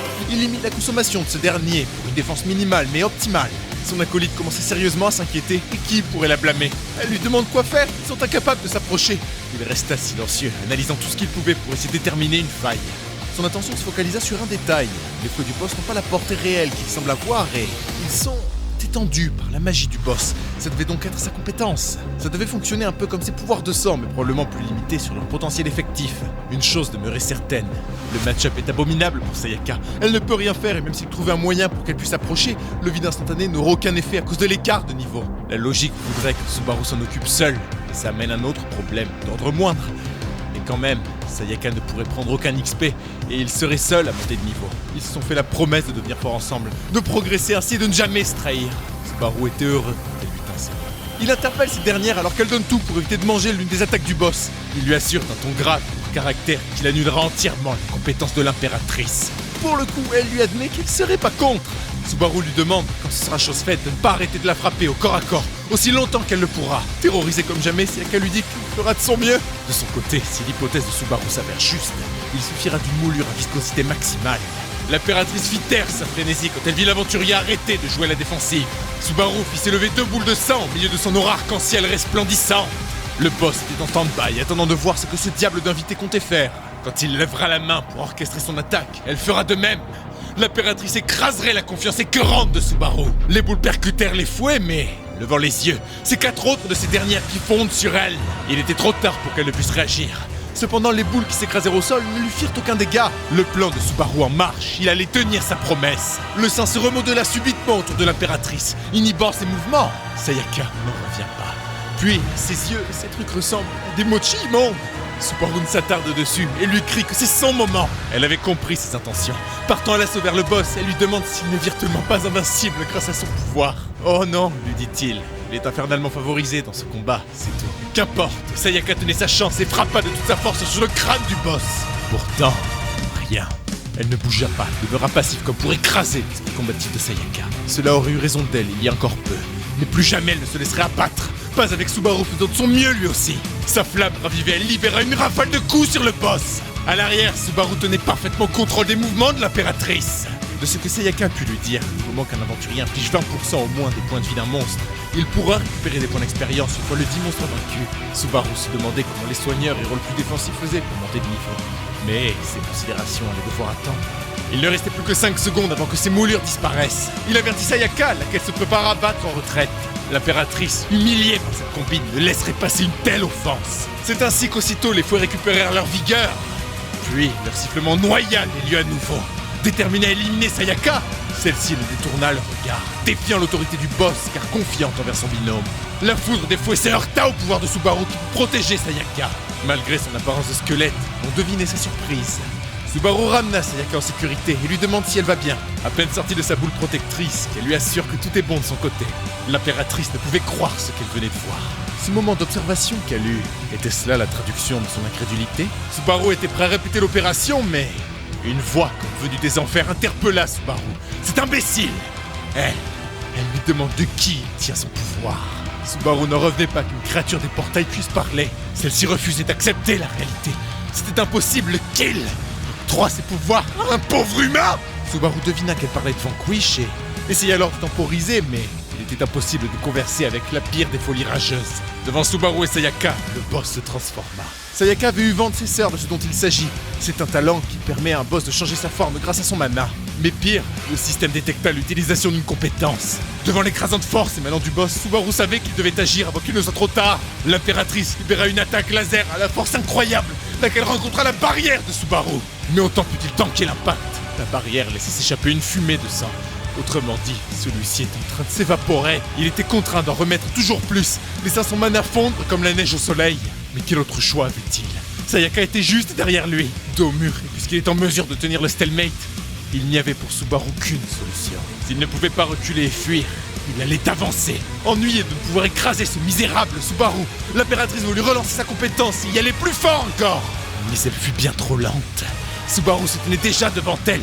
Protégé par un solide bouclier de sang, il étendit celui-ci violemment. La lance transperça le corps du boss. L'aura jaune qui jaillit de l'intérieur de son corps ne signifiait qu'une chose. Subaru était vainqueur. L'impératrice le maudit de son dernier souffle. Merci à cette victoire, Subaru monta au niveau 20. Pourtant, il est incapable de se réjouir. Cette créature connaissait Vanquish. Mais s'il était bien trop risqué d'essayer de dialoguer, il ne pouvait émettre qu'une seule hypothèse. Les créatures des portails de héros, comme celles désirant de ravager la Terre, pourraient bel et bien être les mêmes. Loin de Subaru et de ses inquiétantes réflexions, Sayaka l'interpelle de derrière et le félicite. Elle ne pouvait intervenir et le remercie sincèrement, autant pour avoir vaincu l'impératrice que pour lui avoir permis de prendre de l'expérience. Elle avait, elle aussi, monté de niveau. Ils étaient venus à bout de leur deuxième portail. Subaru avait toujours du mal à se montrer expressif. Il n'en était pas moins ravi que de voir que tout s'était déroulé pour le mieux. Cependant, au prochain boss qu'ils rencontreront, il fera tout pour pouvoir lui parler et essayer de faire lumière sur ce mystère. Cependant, Sayaka semblait s'impatienter. La voyant inquiète, Subaru lui demande ce qu'il y a. Ils avaient vaincu le boss du tombeau des soldats, pourtant, le système n'avait pas confirmé la complétion du portail. Aussitôt, Subaru s'imagina une sorte de bug, une erreur qui le ferait prisonnier des lieux pour l'éternité. Sayaka ne savait pas trop quoi répondre, ça ne lui était jamais arrivé auparavant. Quoi qu'il aurait peut-être mieux fait pour Subaru se rappeler de son inquiétude latente. Il reconnut ce bruit. Sayaka, elle, s'amuse face à ce qu'elle vit. Une porte arc-en-ciel venait d'apparaître dans les tréfonds du portail. C'est la même que Subaru traversa. Sayaka n'en revient pas. Elle apprit, merci Subaru, l'existence de ces portes supérieures alors, mais de là à en voir une pour de vrai. Les portes apparaissent sous conditions bien précises. Elle le sait, et puisque Subaru a essentiellement vaincu à lui seul l'impératrice, elle ne doute pas qu'elle lui est destinée. Mais s'il lui demande s'il y a seulement un intérêt à traverser la même porte, Sayaka lui apprend qu'il devrait en ressortir avec une nouvelle compétence. Subaru, lui, se demande si la condition dont elle parle serait son accession au niveau 20, ou autre chose peut-être. Son ami continue. Renji Arasaka a traversé 7 portes. Si Subaru n'en revenait pas, Sayaka, elle, croit qu'il se débrouille super bien. Il devait au moins être le meilleur duo de l'histoire. Bien qu'il sait qu'elle exagère, Subaru doit bien concéder que leur ascension est exceptionnellement rapide. Surtout qu'avec une nouvelle compétence, il serait plus proche que jamais du panthéon des joueurs japonais. Sayaka invective gaiement à Subaru de passer le portail. Elle était aux anges de voir ce qui en retournerait. Subaru apprécie sincèrement son engouement candide. La main sur la poignée, il était plus déterminé que jamais. Après cette épreuve, peut-être que Taiga ne serait plus jamais une menace pour lui, s'imaginait-il. Mais aussi, peut-être prend-il de l'avance. Il est certain que Sayaka le rejoindra aussitôt. Aussi mince fut l'ouverture. Elle suffit pour une puissante lame magique de passer à travers. Le bras de Subaru vola dans les airs. La fulgurance fut telle qu'il n'eut le temps de ressentir la douleur de son membre sectionné. Pire encore, derrière, Sayaka fut lacérée de plein fouet. Subaru tourna lentement le regard. Au diable son bras! Sayaka s'excuse auprès de Subaru. Il refuse.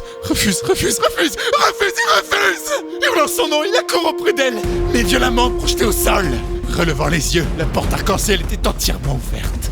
Son maître, l'épée en main, à l'entrée. Subaru fut comme enseveli par l'effroi. Le monstre ne s'attendait pas à ce qu'il soit deux. Il était persuadé que Subaru était seul. Cette sensation, Subaru la reconnaît. C'est bien cette pression qu'il ressentait au début de leur quête. Ce type, ce n'était pas Vanquish. C'était un autre monstre de ces portes arc-en-ciel. Pourtant, malgré le danger, il lui tourna le dos, inquiet à mourir pour son ami qu'il craignait déjà parti. La prenant sur lui, il hurle, crie, la supplie de lui répondre.